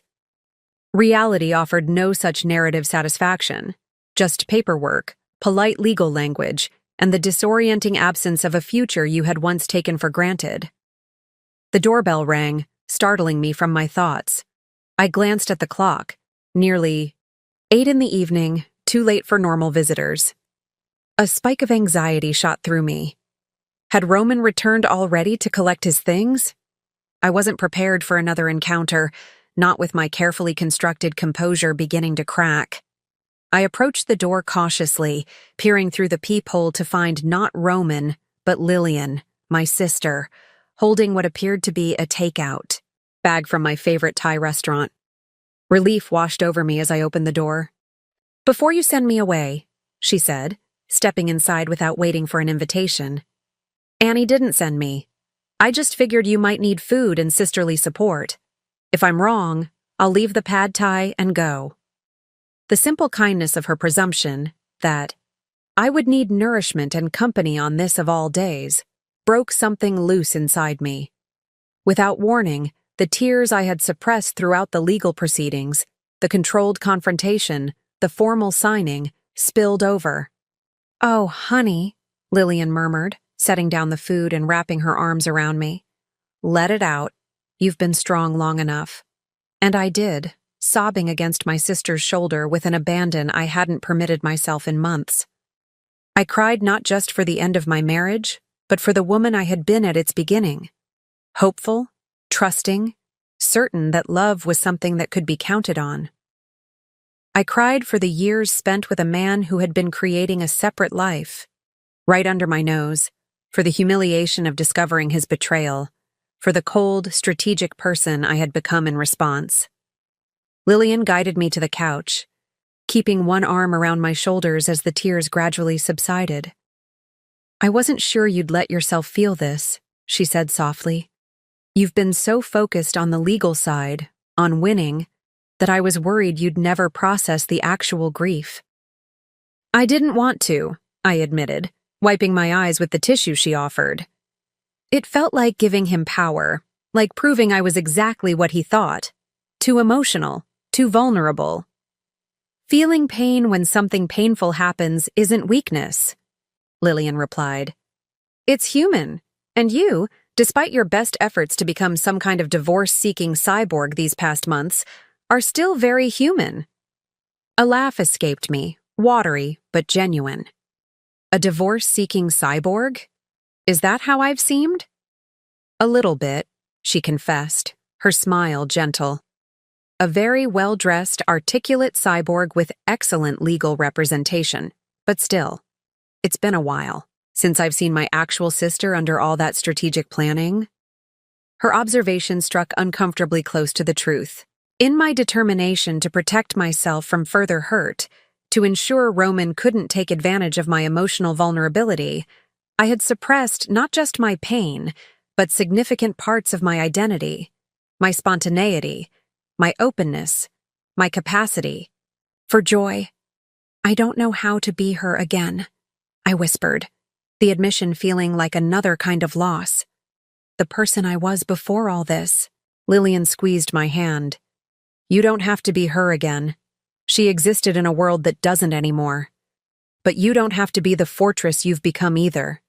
There's something in between, someone who carries the wisdom from this experience, without being defined by it." We sat in silence for a moment, the only sound the ticking of the grandfather clock Roman and I had purchased on our 5th anniversary, its steady rhythm continuing despite the dissolution of the marriage it had once commemorated. "I brought wine too," Lillian said finally, reaching into her bag to produce a bottle. "Figured we might need it?" "I already started," I admitted, gesturing toward my half-empty glass on the coffee table. "Perfect. Then you have a head start." She headed to the kitchen for another glass. "And while we eat, you can tell me what really happened today. Not the legal version, not the strategic version, but how it felt to finally end things." As she returned and poured herself wine, I realized this was exactly what I needed. Not solitude to nurse my wounds, not celebration of a battle won, but simple human connection with someone who knew both the woman I had been and the woman I was becoming. The dark night of divorce had descended, but I wasn't facing it alone. 3 weeks after the signing, I stood in what had once been our shared bedroom, surveying the space Roman had cleared during his brief, almost clinical visit to collect his belongings. He had taken only what the settlement specified: his clothes, personal mementos, a few pieces of furniture that had belonged to his family. The room felt strangely balanced between absence and presence, like a photograph with a figure carefully cut out, leaving a perfect silhouette. Gloria had called that morning to inform me the divorce was officially filed and proceeding without complications. 30 days, she'd reminded me. Then it's final. Do you want to schedule a meeting to discuss next steps? Next steps. The phrase implied a clear path forward, a logical progression from married to divorce to... what exactly? The strategic focus that had carried me through the evidence gathering and legal proceedings had waned, leaving me in an unfamiliar liminal space. Not quite married, not fully divorced, suspended between an ending and a beginning I couldn't yet envision. With determined hands, I began rearranging the room, moving the bed to face the eastern windows, where morning light streamed in, rather than the wall Roman had preferred for its proximity to the bathroom. I replaced the neutral bedding with a deep indigo comforter I'd purchased on impulse the previous week, its rich color transforming the room's energy. Small changes, but significant in their declaration. This space was now wholly mine, to shape, according to my preferences alone. My phone chimed with an email notification from my publisher. My new manuscript, the one I had restarted after discovering Roman's betrayal, had received enthusiastic feedback. "Your strongest work yet," my editor wrote. "The protagonist's transformation is absolutely riveting. We'd like to fast-track. This for publication next spring." I sat on the newly positioned bed, reading the email twice to absorb its implications. The book I had written in the darkest period of my marriage, during hours stolen between evidence gathering and legal consultations, was being celebrated as my most powerful work. There was a profound irony in that my creative voice had strengthened even as my personal life unraveled. The doorbell rang, interrupting my contemplation. Through the peephole, I saw Annie on my porch, holding a plant in one hand and what appeared to be a folder in the other. I opened the door, greeting her with genuine warmth. "Housewarming gift," she announced, thrusting the potted fiddle leaf fig toward me. "I know it's technically not a new house, but it's a new chapter, which deserves some ceremonial foliage." I laughed, accepting the plant. Thank you, though fair warning, my track record with houseplants isn't stellar. This one's nearly indestructible, she assured me, following me inside. Like its new owner. We settled in the living room, where subtle changes reflected my ongoing reclamation of the space. Roman's academic tomes replaced by art books I'd always wanted to display. His austere lamp exchanged for a warmer, more eclectic piece I'd found. At a local gallery. The place feels different, Annie observed, glancing around. Lighter somehow. I'm making changes gradually, I explained. Feels less overwhelming that way. She nodded, then placed the folder she'd been carrying on the coffee table. That's actually related to why I'm here. I have a proposition for you. I raised an eyebrow, intrigued. Annie wasn't usually one for mysterious propositions. I'm listening. I've been thinking about what you said last week, about feeling untethered, about needing something beyond just not being married to Roman to define this next phase. She opened the folder, revealing property listings. What if that something was a complete change of scenery? I leafed through the printouts, charming cottages and sophisticated apartments in a coastal town about 2 hours north. Are you suggesting I move? I'm suggesting you consider it, she clarified. This house, for all your redecorating, still holds the history of your marriage. Maybe a fresh space would help you figure out who you want to be now. The suggestion caught me off guard, not because it was unwelcome, but because it represented a step beyond what I'd allowed myself to contemplate. My focus had been so intensely trained on ending my marriage that I had given relatively little thought to what would follow. Divorce had been the destination. Anything beyond it remained hazy and undefined. I don't know, I said finally. The house is familiar, safe in its way.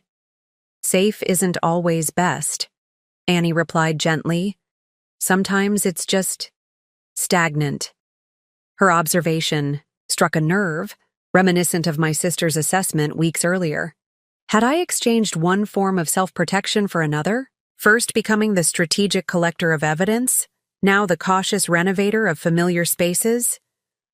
There's something else, Annie continued, retrieving a brochure from the back of the folder. The university there has a creative writing program. They're looking for a visiting professor for the spring semester. I showed the department chair your background, and she's extremely interested. I stared at the brochure, possibilities unfolding like petals in my mind. Teaching had always been a distant ambition, something I'd considered for someday when the demands of my own writing allowed. The timing seemed almost too perfect. This feels suspiciously well-researched, I said, studying Annie with narrowed eyes. How long have you been planning this? She had the grace to look slightly embarrassed. Since about a week after you discovered Roman's affair. I knew eventually you'd need an exit strategy, not just from the marriage, but from the life that contained it. The realization that Annie had been planning for my future while I was still grappling with my disintegrating present brought a rush of emotion. While I had been focused on legal maneuvers and financial protections, she had been envisioning possibilities for my happiness beyond divorce. I'm not saying decide right now, she added hastily. Just consider it. Visit the town, talk to the department chair, see if it feels right.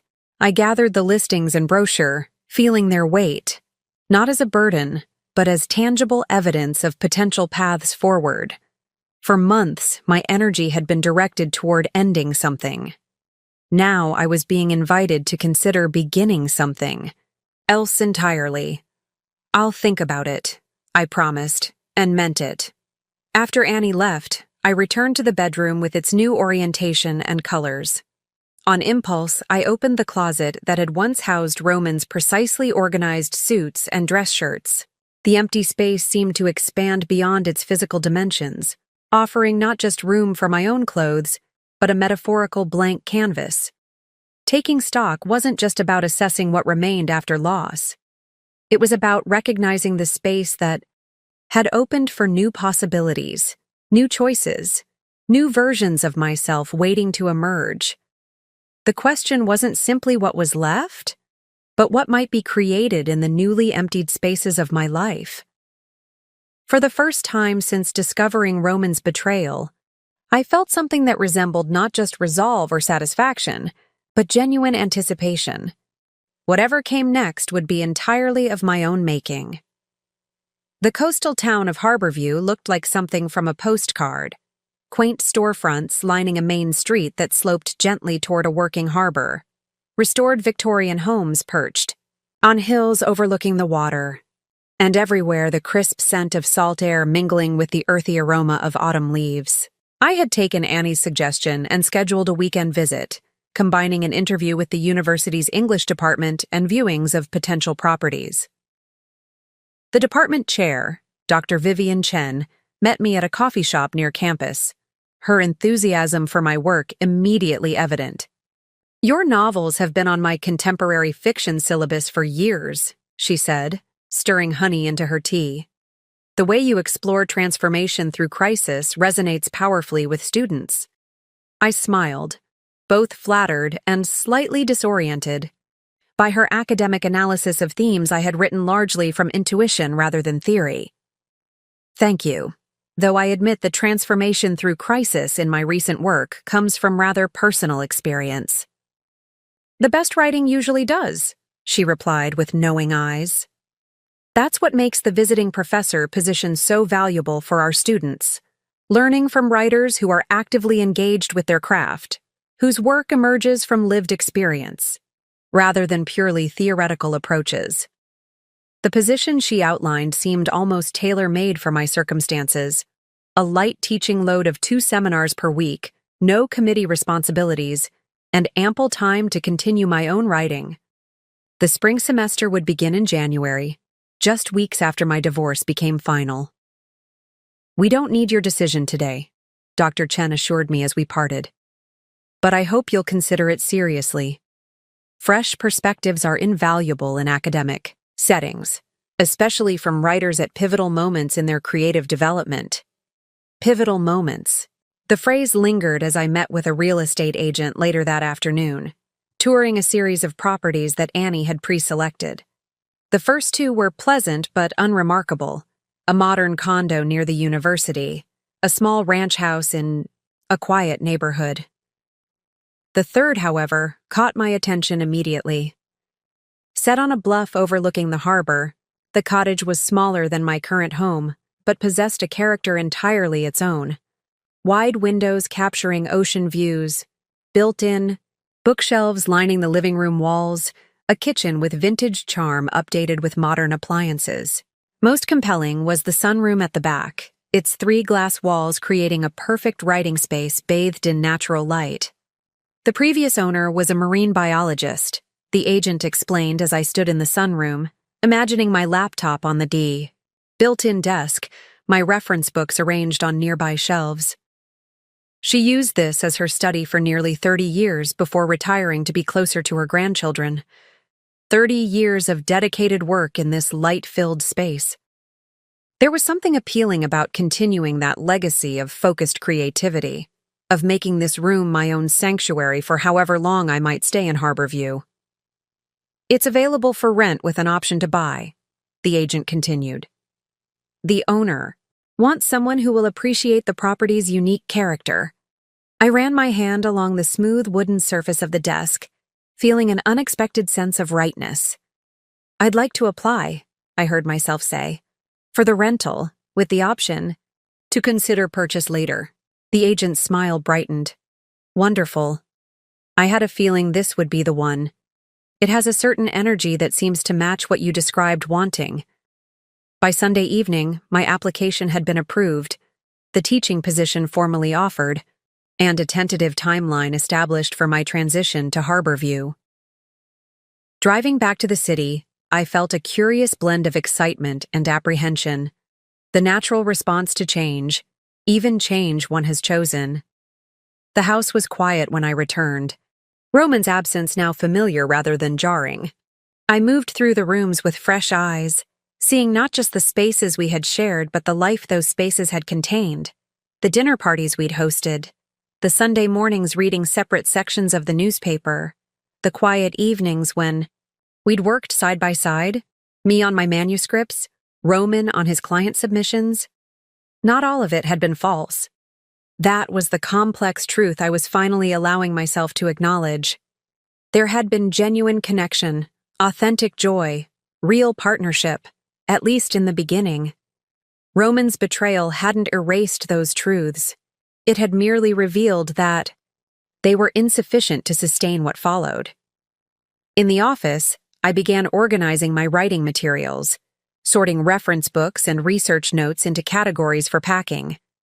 The manuscript of my new novel, now accepted for publication, sat on my desk, its pages marked with my editor's enthusiastic comments. Beside it lay the legal folder containing my divorce documents, the final hearing scheduled for next month. These two objects, the creative work born from my pain and the legal documentation of my marriage's end, represented the dual aspects of my recent journey. One looked backward, formally concluding a chapter that had already effectively ended. The other looked forward, channeling difficult experience into something meaningful and lasting. I opened my laptop and composed an email to Dr. Chen, formally accepting the visiting professor position for the spring semester. Next, I confirmed with the real estate agent that I would take the cottage beginning in January, giving myself time to gradually relocate after the divorce was finalized. With these practical details addressed, I turned to the more personal aspects of rebuilding. I created a list of furniture and belongings I would take to Harborview, items that held positive associations or purely practical value. The rest, including most of the furniture Roman and I had selected together, I would sell or donate, funding a fresh start with pieces chosen solely by me. My phone chimed with a text from Lillian. "How was Harborview?" Annie told me about her master plan. I smiled, typing back, "It was perfect. I'm taking the teaching position and renting a cottage with an ocean view." Her reply came immediately. "This calls for celebration. Dinner tomorrow?" "Absolutely. Bring champagne. We're toasting new beginnings." Setting down my phone, I moved to the bedroom window, gazing out at the city skyline that had been the backdrop to my married life. Soon, this view would belong to my past, replaced by the rhythmic motion of ocean waves and the quieter pace of a coastal town. The process of rebuilding wasn't just about new locations or occupations, though those external changes provided helpful structure. The deeper rebuilding was happening internally, reconstructing my sense of self, my trust in my own judgment, my capacity for joy independent of relationship status. As I turned away from the window, I caught my reflection in the mirror, the same features that had stared back at me throughout the darkest days of discovery and legal maneuvering, but somehow different now, more settled, more certain. The eyes that looked back at me belonged to a woman who had navigated betrayal without being defined by it, who had found strength in her most vulnerable moments. Rebuilding, I realized, wasn't about erasing what had been broken, but about creating something new from the experience of brokenness itself. Not despite the fractures, but because of them, and because of the wisdom gained in putting the pieces back together in a new configuration. December arrived with a flurry of activity, packing boxes for the move to Harborview, finalizing the spring semester syllabus, and preparing for the divorce hearing that would officially end my marriage to Roman. The date had been set for December 15th, perfectly timed to conclude this chapter before the new year began. I had been so absorbed in these practical matters that the invitation caught me completely off guard. A tasteful cream envelope addressed in elegant calligraphy, bearing the return address of a prestigious downtown hotel. Inside was an invitation to the annual Literary Awards Gala, an event Roman and I had attended together every year since my first novel was published. I stood in the kitchen, staring at the gilded card with mixed emotions. Normally, Roman would have handled the RSVP, incorporating the event into his careful networking strategy, introducing me to potential collaborators while strengthening his own industry connections. This year, attending would mean navigating the evening alone, facing inevitable questions about my marriage and awkward encounters with colleagues who had known us as a couple. My finger hovered over the regrets checkbox, the safer option by far.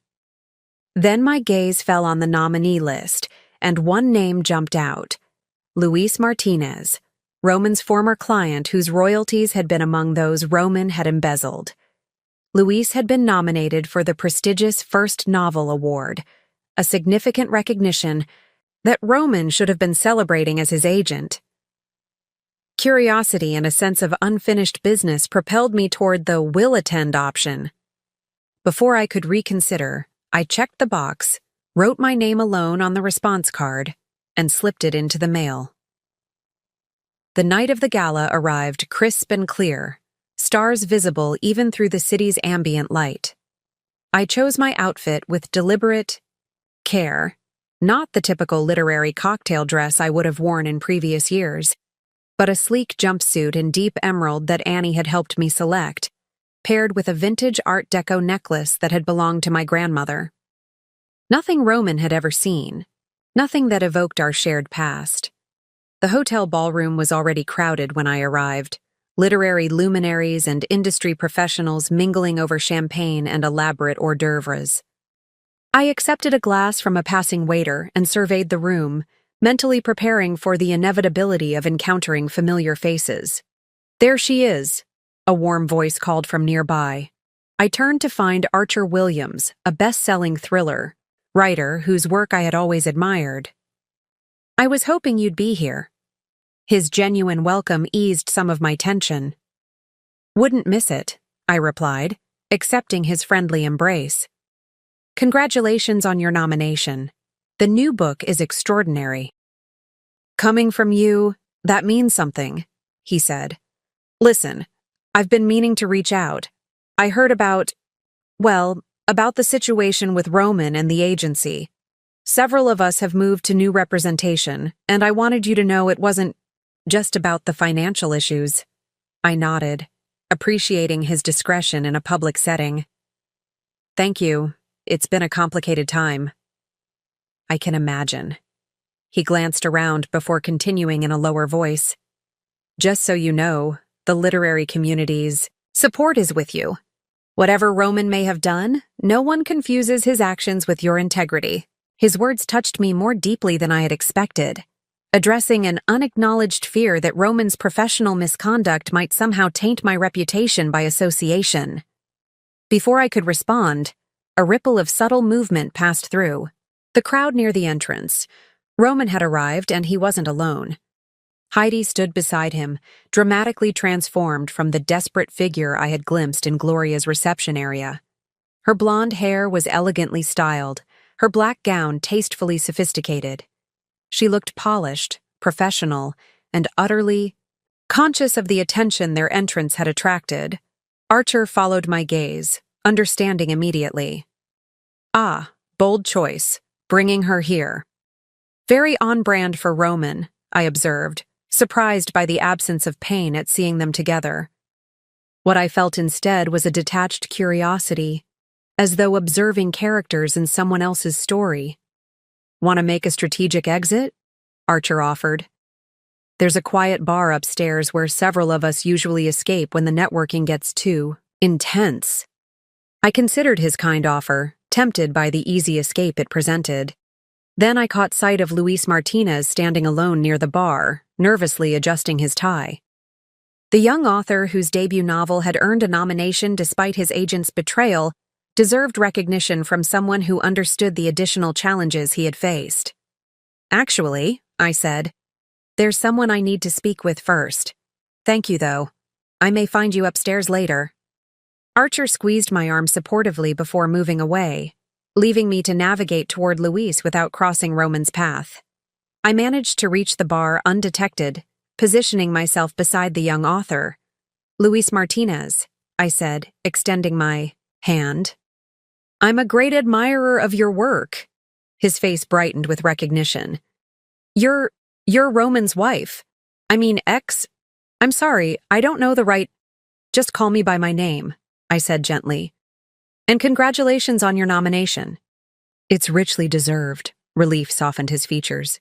Thank you, it's been, well, a challenging year, professionally speaking. I can imagine, I replied, conscious of the delicate territory we were entering. Has your new agent been supportive through the transition? Very, he confirmed. Though I still don't fully understand what happened with Roman. One day he was my agent. The next I was receiving formal notification that our contract had been terminated due to unforeseen circumstances. I hesitated, aware of the confidentiality agreement I had signed. The literary world can be complicated, I offered finally. But your talent transcends any agency issues. The nomination proves that. Luis nodded, though confusion lingered in his expression. Before our conversation could continue, I sensed a presence behind me, a familiar cologne, the slight clearing of a throat I would recognize anywhere. Luis? Roman's voice was perfectly modulated for the public setting. Congratulations on the nomination. I turned slowly, meeting my almost ex-husband's gaze for the first time since the signing at Gloria's office. He looked different, thinner, with subtle signs of strain around his eyes that his expertly tailored suit couldn't disguise. Heidi hovered anxiously at his elbow, her composure slightly fractured by the unexpected encounter. Thank you, Luis replied, his tone noticeably cooler. It was a surprise, given everything. An awkward silence descended, the weight of unspoken history almost palpable among the four of us. I took a deliberate sip of champagne, allowing the moment to extend until Roman finally addressed me directly. I didn't expect to see you here, he said, his voice careful, neutral. Literary events were part of my life before they were ours, I reminded him. That hasn't changed. Something flickered in his eyes. Recognition, perhaps, of the quiet confidence that had replaced my former strategic calculation. This wasn't the confrontation he might have feared, or that Heidi had clearly been bracing for. It was simply the inevitable intersection of paths that had once been joined and now continued separately. The divorce hearing is next week, he said, lowering his voice. Will you be there in person? Yes, I confirmed. Some endings should be witnessed. Don't. You think? The Harborview cottage welcomed me with unexpected warmth on a crisp January morning, sunlight streaming through the many windows to illuminate freshly painted walls and polished hardwood floors. I set down the last box, books for my office, carefully selected from my much larger collection, and moved through the rooms, still marveling at how quickly this space had begun to feel like home. The divorce had been finalized 3 weeks earlier, the hearing itself a remarkably anticlimactic affair after months of preparation and legal maneuvering. Roman had appeared alone, Heidi conspicuously absent after our encounter at the literary gala.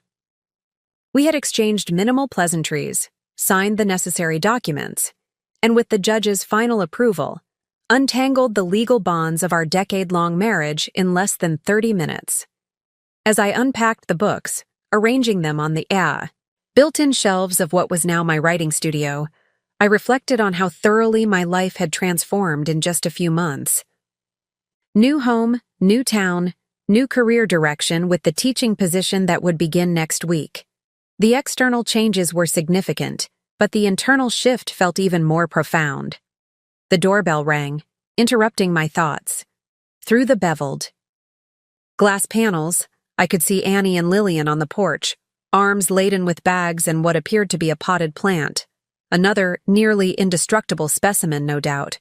"Welcome wagon has arrived," Annie announced as I opened the door, bustling past me with determined efficiency. "We come bearing housewarming essentials. Wine, takeout, and yes, another plant," Lillian confirmed, following her inside. Plus moral support for the final unpacking push. Their arrival transformed the quiet cottage into a hub of activity, Annie immediately assessing the kitchen organization while Lillian arranged food on plates and poured generous glasses of wine. I watched them with a surge of gratitude, recognizing how their steady presence had anchored me throughout the turbulence of the past year. "This place is perfect for you," Lillian declared, gazing around the open-concept living area with its ocean-facing windows. "I can already envision you writing here, hosting dinner parties, building a life that's entirely your own creation." "That's the plan," I agreed, accepting the wine she offered. "Though I'm starting small, mastering the faculty coffee machine before attempting dinner parties." Annie emerged from the kitchen, having apparently reorganized my cabinets to her satisfaction. "Speaking of faculty life, have you met any interesting colleagues yet? Potential friends? Eligible professors with literary inclinations and no history of embezzlement?" I laughed, appreciating her characteristic bluntness. "I've attended exactly one departmental meeting and a welcome lunch. So far, everyone seems perfectly nice and refreshingly uninterested in my personal life." "Boring," Annie pronounced, helping herself to spring rolls. "But probably healthy." We settled around the small dining table, the familiar rhythm of our conversation a comforting constant amid so much change. They updated me on city happenings, mutual friends, neighborhood developments, the closing of our favorite bakery and opening of a promising new one.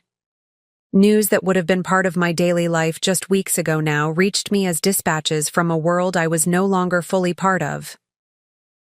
"Have you heard anything about Roman?" Lillian asked eventually, her tone careful. "Not that you need to know, but just in case you were wondering." I hesitated, realizing I hadn't thought about Roman in several days, a small victory in itself. "Nothing recently. Last I heard, he was working with a lawyer on the embezzlement charges, negotiating some kind of settlement with the authors involved." "And Heidi? Still in the picture?" Annie inquired, never one to shy away from uncomfortable questions. "I believe so, though their grand plans for a fresh start have probably been complicated by Roman's legal and financial situation." I was surprised by how little curiosity I felt about the details of their relationship. "Honestly, it feels like a story I read once rather than lived through." "That's called healing," Lillian observed with a gentle smile. "When your own past starts to feel like someone else's story." After dinner, Annie insisted on hanging the artwork I had brought, carefully selected pieces that held positive memories or had been acquired since the separation. Lillian helped me arrange the bedroom, transforming the generic rental space into a personal sanctuary with new bedding, carefully placed photographs, and the soft lighting I preferred. By the time they left, promising to visit again soon, the cottage had undergone a subtle but significant transformation. It wasn't just a well-appointed rental anymore. It had become unmistakably mine, filled with objects I had chosen, arranged according to my preferences, designed to support the life I was creating rather than preserving echoes of what had been lost. Alone again, I wandered through the rooms, pausing at the windows to watch moonlight silvering the harbor below. The day's physical work had been satisfying, but I found myself drawn to the writing studio, where my laptop waited on the antique desk I'd discovered at a local shop. The manuscript of my next novel, begun in the aftermath of the divorce hearing, called to me with quiet insistence. I settled into the chair, the room illuminated only by a small lamp and the moonlight spilling through uncurtained windows.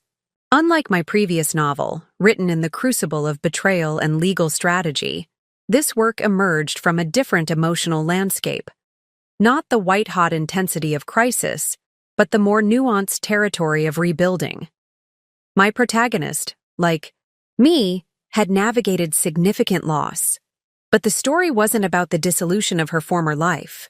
It focused instead on the delicate, courageous act of constructing something new, a narrative about beginning rather than ending, about the particular vulnerability and strength required to start again. As my fingers moved across the keyboard, words flowing with surprising ease, I recognized that I was no longer writing solely from pain or anger or the need to make sense of betrayal. I was writing from a place of hard-won wisdom, of compassion for both the woman I had been and the woman I was becoming. This was my new normal, not defined by Roman's absence or by what had been taken from me, but by what I was actively creating. The cottage with its ocean views and quiet rooms. The teaching position that would connect me to young writers just discovering their voices. The manuscript growing beneath my fingertips, telling a story that might someday offer others the same solace that writing it had given me. Outside, waves broke against the shoreline in rhythmic succession, a natural metronome marking the passage of time, the steady progression from one moment to the next. Within these walls, within myself, something was taking shape that belonged entirely to the future rather than the past. Not a replacement for what had been lost, but something wholly original, built from experience, choice, and the particular. Courage that comes from surviving what you once thought would destroy you. Spring arrived in Harborview with theatrical fanfare, cherry blossoms erupting along the main street, fishing boats freshly painted for the new season, and students emerging. From library hibernation to study on the sun-dappled campus lawn, I had settled into a rhythm that felt both novel and natural. Teaching Tuesday and Thursday mornings, writing in my Ocean View studio most afternoons, and gradually integrating myself into the small community that had welcomed me without question or excessive curiosity. My creative writing seminars had attracted an eclectic mix of students, earnest English majors with literary ambitions, science students seeking a creative outlet, and several older community members taking advantage of the university's audit program. Among the latter was Gloria, a retired judge in her 70s who shared my divorce attorney's name and similarly formidable intellect, though applied to poetry rather than legal strategy. "Professor," Gloria called, approaching me after class, one Thursday in early April. "I've been meaning to ask if you'd consider being a guest speaker at our Literary Society meeting next month. We're hosting a discussion on resilience narratives in contemporary fiction, and your work has been central to our conversations." I hesitated, still adjusting to being addressed as professor, despite nearly 3 months in the role. "I'd be honored," I replied, gathering my teaching notes. "Though I should warn you, I'm still figuring out how to discuss my own work in academic contexts." Gloria's laugh was warm and knowing. "That's precisely why we want you. Too many academic discussions remove the living, breathing author from the analysis. We're interested in the messy reality of creation, not just the polished theories about it." As we walked together toward the campus coffee shop, a post-seminar ritual I had established early in the semester, Gloria mentioned that the Literary Society included several published authors from the area, including a mystery writer whose work I had long admired. "Seth Adams lives here?" I asked, surprised to hear the nationally recognized author resided in our small coastal town. "For nearly 20 years, Gloria confirmed. "Keeps to himself mostly, but he's faithful about our monthly meetings. Says we keep him honest about his work." The name tugged at my memory, something familiar yet just out of reach. "I'd love to meet him. His latest mystery was brilliantly structured." Gloria smiled enigmatically. "I think you'll find you have more in common than just writing. He came to Harborview after a difficult divorce as well. Found his creative voice again here, much like you seem to be doing." The parallel struck me as both comforting and slightly unnerving, the idea that someone else had walked a similar path and found restoration in this same coastal sanctuary.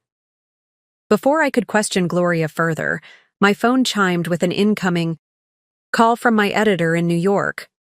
"I should take this," I apologized, stepping away to answer. The call brought unexpected news. My most recent novel, the one written during the discovery of Roman's betrayal and the subsequent divorce proceedings, had been shortlisted for the National Book Award. My editor's voice bubbled with excitement as she outlined the publicity plans, the fall ceremony. In New York, the significant boost this would bring to both sales and my literary standing. "We need you back in the city for a press lunch next month," she concluded. "Just a small gathering with key literary journalists. Your publisher is thrilled, absolutely over the moon about this recognition." I ended the call in a state of stunned disbelief, staring at the cherry blossoms fluttering against a perfectly blue sky. The news should have been purely joyful, the kind of professional validation every writer secretly hopes for, but it arrived with complicated undercurrents. Returning to the city, even briefly, meant potentially encountering Roman, navigating spaces we had once shared, revisiting a past I had worked so diligently to process and release. More disconcerting was the irony that my greatest professional achievement to date had emerged directly from my greatest personal pain. The novel that had caught the award committee's attention chronicled a woman's discovery of profound betrayal and her subsequent journey toward reclaiming her identity, fiction that paralleled my reality with only the thinnest veil of narrative, distance. Lost in these thoughts, I almost missed Gloria's approach, her expression concerned as she registered my distraction. "Good news or bad?" she asked, the directness that made her such an effective workshop participant evident in her question. "Complicated news," I replied honestly. "My novel's been shortlisted for a major award." Her face brightened. "That's wonderful, though your expression suggests there's more to the story." "The novel was written during my divorce," I explained, feeling a strange need to confide in this woman who had become both student and friend. It's difficult to celebrate work that came from such a painful place. Gloria considered this, her expression thoughtful. "My dear, the most significant blessings often arrive disguised as disasters. When my husband of 30 years left me for his dental hygienist, yes, a cliché, I'm aware, I thought my life was effectively over at 62. Instead, I finally wrote the poetry I had postponed for decades, traveled to countries I had only read about, and found a community that valued me for my mind rather than my role as someone's wife." She patted my arm gently. "Your pain produced art that resonates so deeply it's being recognized at the highest levels. That doesn't diminish the suffering you experienced, but it does transform it into something meaningful, not just for you, but for readers who find their own struggles reflected in your words." Her perspective shifted something in my thinking, offering a frame that acknowledged both the pain of my experience and the value of what had emerged from it. The award nomination wasn't a silver lining that somehow compensated for Roman's betrayal. Nothing could do that. But it represented something I had created entirely separate from him, a testament to my resilience rather than a reminder of my wounds. "Thank you," I said simply. "That helps." "Good," Gloria replied briskly. "Now, about that literary society meeting, I think May 15th would work perfectly. After your press lunch in the city but before the summer tourism season overwhelms us all. And I promise we're a gentler audience than your graduate seminar students." As we parted ways, I found myself smiling at the unexpected blessing of this new friendship, one that would never have entered my life had I remained in my marriage, in the city, in the carefully constructed identity I had maintained as Roman's wife. The award nomination was significant, yes, but equally valuable were these smaller gifts. Conversations that challenged my thinking, connections formed without the shadow of my past, and the gradual discovery that loss had cleared space for possibilities I couldn't have imagined in my previous life.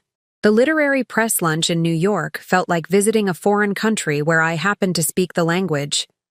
The landmarks were familiar: the Midtown restaurant where publishing deals were celebrated, the faces of editors and critics I had known for years, the particular rhythm of literary conversation with its careful balance of intellectual discourse and industry gossip. Yet I moved through this once familiar world as a visitor rather than a resident, observing with the slight detachment of someone who now belonged elsewhere. My editor, beaming with pride throughout the event, introduced me to influential critics and fellow nominees. Her most powerful work yet, she told anyone who would listen. A fearless exploration of betrayal and reinvention.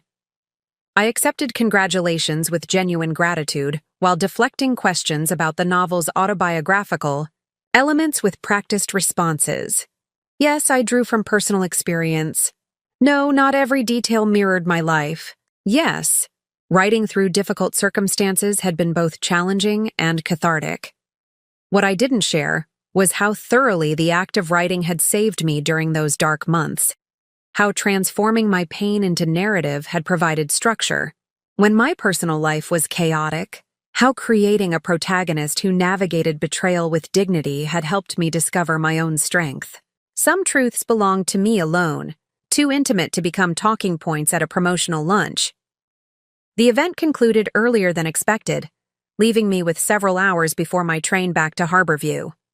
On impulse, I decided to walk through Central Park, allowing myself to revisit a space that held memories from both my marriage and my earlier life in the city. It was there, seated on a bench near the lake, that I spotted him. Roman, walking alone along the pathway, his face turned toward the water. He looked different somehow, his confident stride replaced by a more measured pace, his expression thoughtful rather than calculating. For a moment, I considered slipping away unnoticed. There was no legal or practical reason for us to interact. Now, no loose ends requiring conversation. Yet something kept me seated, a curiosity not about Roman specifically, but about how I would feel seeing him up close, speaking with him as the person I had become, rather than the woman he had betrayed. He noticed me before I could decide, his step faltering as recognition dawned. After a brief hesitation, he approached, stopping a respectful distance from my bench. "I heard about the nomination," he said, his voice carrying none of the defensive edge I remembered from our last encounters. "Congratulations. It's well-deserved." "Thank you," I replied, gesturing to the empty space beside me, an invitation he accepted after a moment's consideration. We sat in silence briefly, the afternoon sun warming the spring air around us, the sounds of the park creating a buffer against uncomfortable intimacy. "How is Harborview?" he asked finally. "Annie mentioned you're teaching now." "It suits me," I answered, surprised by how easily I could discuss my new life with him. "The town, the teaching, all of it. I'm writing more consistently than I ever have." He nodded, a flicker of what might have been regret crossing his features. "I always said you needed space to fully realize your talent. I just never imagined—" He trailed off, leaving the thought unfinished. "That the space would come from our marriage ending?" I completed gently. "Life rarely follows the narratives we construct for it." Roman smiled faintly at this, acknowledging the writer's observation. How very true. Another silence fell between us, less awkward than the first. I studied him with objective eyes, noting the gray at his temples that hadn't been there a year ago, the slight softening of his once sharp jawline. He had aged, as had I, but the change seemed more pronounced in him, as though the unraveling of his carefully constructed life had accelerated the physical evidence of time's passage. "Heidi and I ended things," he said abruptly, answering the question I hadn't asked. 3 months ago. Turns out relationships founded on deception rarely survive the consequences of being caught. I nodded, feeling neither satisfaction nor sympathy, just a detached recognition of predictable outcomes. And professionally? I'm rebuilding, slowly. Working with a smaller agency, focusing on emerging authors. The financial penalties were substantial. He hesitated, then added, "But necessary. The right thing, ultimately." The admission surprised me. Not the financial consequences, which Gloria had ensured would be significant, but his acceptance of them as appropriate. This wasn't the Roman I had known, who justified his actions through elaborate rationalizations and deflected responsibility whenever possible. "And you?" he asked. "Beyond the nomination and the teaching, are you happy?" The question was sincere, without the undertone of manipulation or strategic information gathering that had colored so many of our exchanges during the divorce. "I'm at peace," I answered truthfully, which turns out to be better than the happiness I was settling for. The Harborview Literary Society meeting was held in the sunlit community room of the local library, windows open to catch the May breeze carrying the scent of lilacs from the garden outside. About 30 people had gathered, a mix of ages and backgrounds united by their love of literature and thoughtful conversation. Gloria had introduced me with flattering thoroughness, mentioning not just my novels and recent nomination, but also the impact my teaching had already made on the university's writing program. As I moved to the small podium, I was struck by how comfortable I felt in this room of relative strangers, more at ease than I had been at the prestigious press lunch surrounded by industry connections I'd known for years. Resilience narratives, I began, are often misunderstood as simple stories of overcoming adversity, of falling down and getting back up. But the literature that resonates most deeply acknowledges something more complex, that we don't simply return to our former selves after profound challenges. We become someone new, someone who incorporates the experience rather than merely surviving. The discussion that followed was lively and thoughtful, participants sharing perspectives that ranged from scholarly analysis to deeply personal responses to literature that had sustained them through difficult times. I found myself speaking more candidly than I had anticipated about the relationship between my own experiences and my writing, though still maintaining the boundaries I had established between public persona and private truth. After the formal discussion concluded, attendees mingled over coffee and locally baked cookies. I was engaged in conversation with a particularly insightful graduate student when Gloria appeared at my elbow, accompanied by a tall, silver-haired man whose face seemed vaguely familiar. "Professor, I'd like you to meet Seth Adams," she said, her tone suggesting this introduction held special significance. "Seth, our visiting novelist whose work we've discussed so often." Recognition dawned as we shook hands, not just of the successful mystery writer whose books I had admired, but of something more personally relevant. "You were at the Literary Awards Gala in December," I said. "Sitting with Archer Williams, he—" smiled, confirming my recollection. "I was. Though we weren't properly introduced then. I've been following your work for some time, even before Gloria began singing your praises." As our conversation unfolded, I discovered the parallels Gloria had hinted at were indeed striking. Seth had arrived in Harborview 15 years earlier, after a high-profile divorce from his publisher, a scandal that had briefly dominated literary gossip before being replaced by newer controversies. Like me, he had sought not just escape but reconstruction, finding in this coastal town the space to rebuild both his creative practice and his understanding of himself. The unexpected gift of that difficult time, he told me as we walked along, the harbor after the meeting, was the freedom to discover who I might become when I was no longer defined by that relationship. My writing changed, became more authentic, less concerned with market expectations. My life simplified in ways that proved surprisingly satisfying. His words resonated deeply, articulating something I had been experiencing but hadn't fully named. The lasting impact of Roman's betrayal and our subsequent divorce wasn't primarily the pain it had caused or the practical challenges it had created, though both were significant. The true lasting impact was the person I had become through navigating those experiences, someone more resilient, yes, but also more authentic, more attuned to my own needs and values, more willing to risk vulnerability in my writing and my relationships. As sunset painted the harbor in shades of gold and rose, I found myself describing to Seth the moment in Gloria's office when Roman had asked why I hadn't tried to save our marriage. I told him I deserved better than fighting for someone who had already decided I wasn't worth keeping, I recalled. But the truth I've discovered since then is more profound.